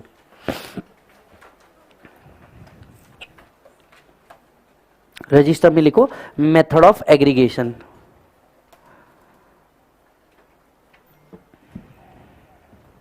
Done. Method of aggregation, उसके नीचे लिखो applicable to I oblique H U F, I oblique H U F oblique AOP BOI AJP. आई समझा ना?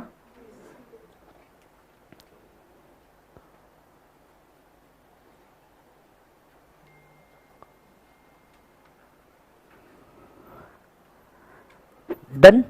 नेक्स्ट पॉइंट लिखो applicable if AI exceed 5,000, applicable if AI exceed 5,000 and other income exceed BEL. Agriculture income exceed 5,000, other income exceed basic exemption limit.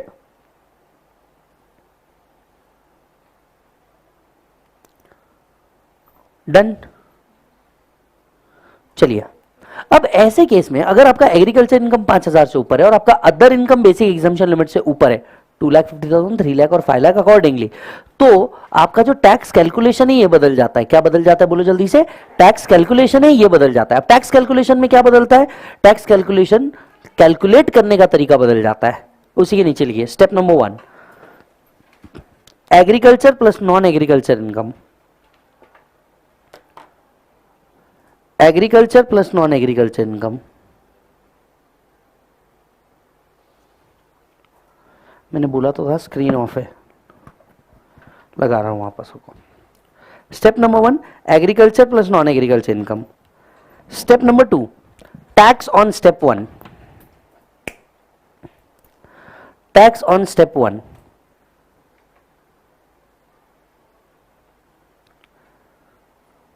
Step number 1, agriculture और non agriculture को mix कर दीजिए, उस पे जैसे आप टैक्स निकालते हैं बिल्कुल वैसे ही टैक्स निकालिए। Step number 3, agriculture income plus basic exemption limit, agriculture income plus basic exemption limit.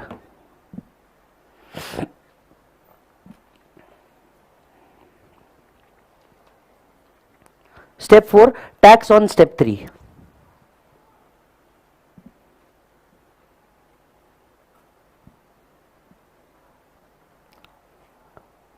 Done. Step number 5, difference of tax 2 - 4,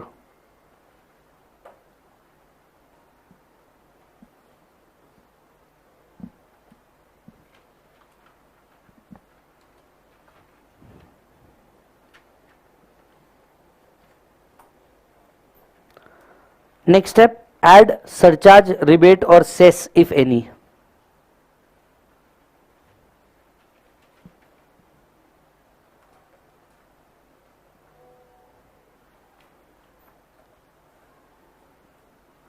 surcharge, rebate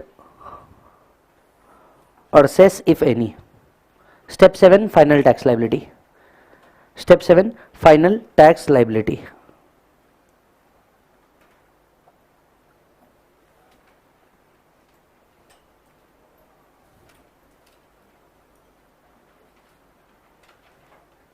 is that done? चलो जी, आते हैं इसको समझते हैं। एग्जाम्पल लिखिए, agriculture income 1 lakh, non agriculture income 4 lakh. Example number 1, चलिए मेरे साथ बनाइए स्टेप नंबर 1। क्या स्टेप नंबर 1 था? Agriculture income plus non agriculture income दोनों मिला के 5 lakh. Yes. Step number 2, tax on step number 1 12,500। बेटा 5 लाख तक के टैक्स क्या आता है? 12,500। एवरीबॉडी। स्टेप 3, बोलो बेटा, agriculture income plus basic exemption limit 3,50,000।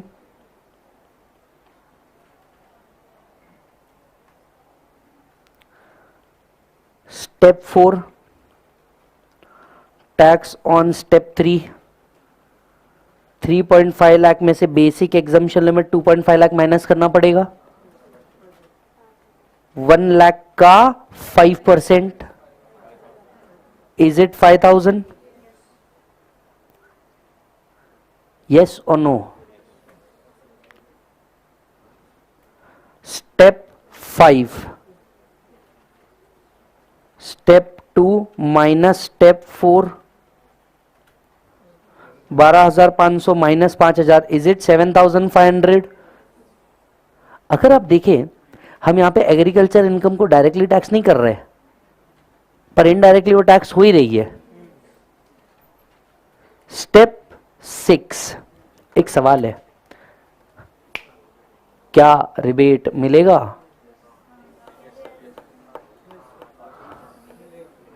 क्या रिबेट मिलेगा? क्या रिबेट मिलेगा? चलिए रिबेट के कंसेप्ट पे चलते हैं। SSC should be, he should be resident, total income, normal plus special, stop. Total income, जब हम टोटल इनकम निकालते हैं एग्जम्प्ट इनकम उसमें काउंट होती नहीं, तो आपकी टोटल इनकम कितनी मानी जाएगी इस प्रॉब्लम में? 4 lakhs। क्या रिबेट मिलेगा? यस, पूरा 7,500 रुपए का रिबेट मिल जाएगा bro. Rebate under section 87A। Step 7, tax नील।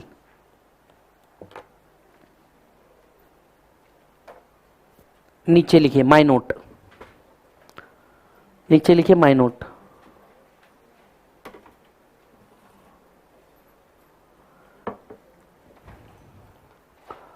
रिबेट के लिए जब टोटल इनकम काउंट करते हैं, रिबेट के लिए जब टोटल इनकम काउंट करते हैं,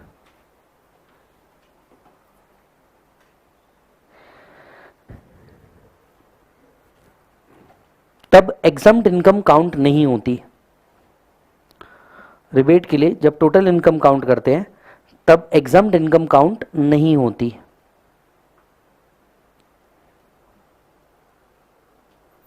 हेंस यहां टोटल इनकम 4 लाख ही पकड़ी जाएगी, यहां टोटल इनकम 4 लाख ही पकड़ी जाएगी।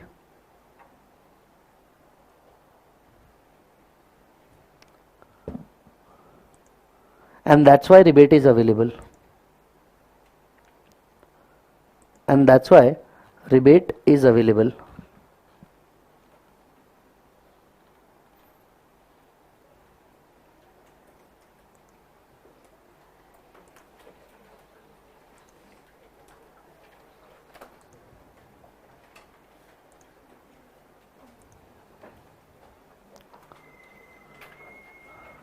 डरे बच्चा?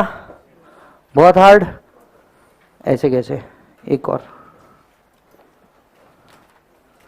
Agriculture income 6 lakh, non agriculture income 8 lakh. निकालो फटाफट।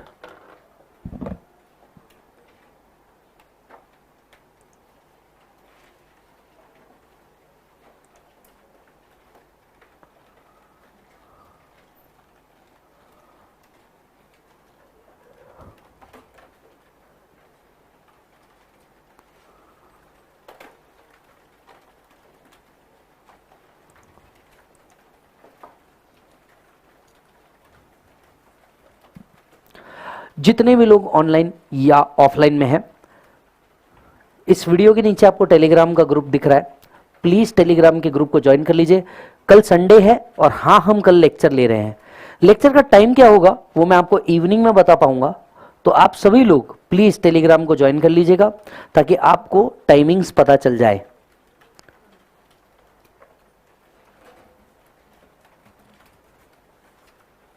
कल से हम लोग हेड्स चालू कर रहे हैं। कौन सा हेड? ये सस्पेंस है, ये कल सुबह बताऊंगा।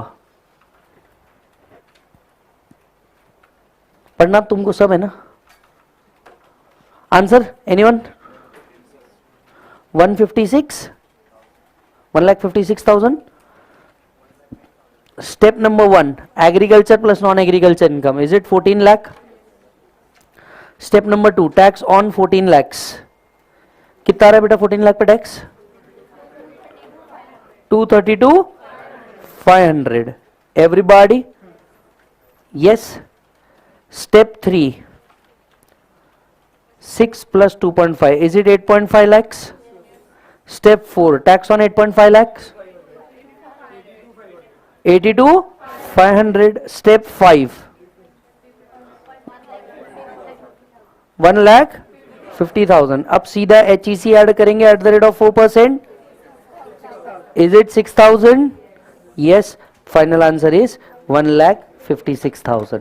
यस मालिक, यस। सो आपका एक और टॉपिक खत्म हुआ। It's the end of day 5। उसमें से एक दिन तो हमको 30 ही मिनट मिला, तो technically this is 4th day. Yes, but numbering के हिसाब से 5 होगा। अगर आप देखें तो हमने 3 टॉपिक खत्म कर दिए हैं, राइट, जिसके अंदर में बड़े पहले 2 टॉपिक थे, बेसिक एंड रेजिडेंशियल स्टेटस, वो हमारे खत्म हुए, तो बच्चा ही था, राइट। कल हम लोग हेड्स चालू करने वाले हैं। कौन सा हेड और क्या, ये कल सुबह मैं आपको बता दूंगा। आप इवनिंग आप इस वीडियो के टेलीग्राम लिंक को ज्वाइन कर लीजिएगा। टेलीग्राम लिंक जो आपको दी गई है उसको ज्वाइन कर लीजिएगा। इसके आपको टाइमिंग्स पता करने पड़ेंगे, क्योंकि मेरा ही बैच नहीं है, दर्शन सर का भी है, तो हमको आगे पीछे अकॉर्डिंगली टाइम अरेंज करना पड़ेगा। Yes, thank you so much. Bye बोलो बच्चों। जी हाँ, बाकी जैसे कि सब जानते हैं, राइट, ये बैच फ्री है, तो अपने दोस्तों तक के इस वीडियो को पहुंचाना मत भूलिएगा। Take care. ऑनलाइन वालों किसी को कोई डाउट है प्लीज पूछो, बाकी जितने लोग यहाँ हैं बाय बाय।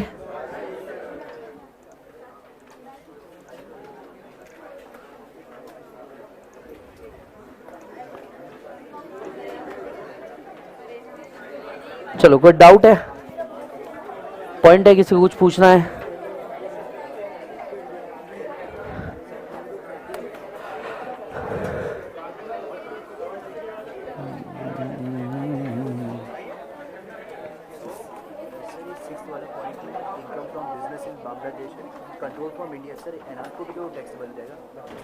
नहीं, अखरू या अराइज नहीं होना ना,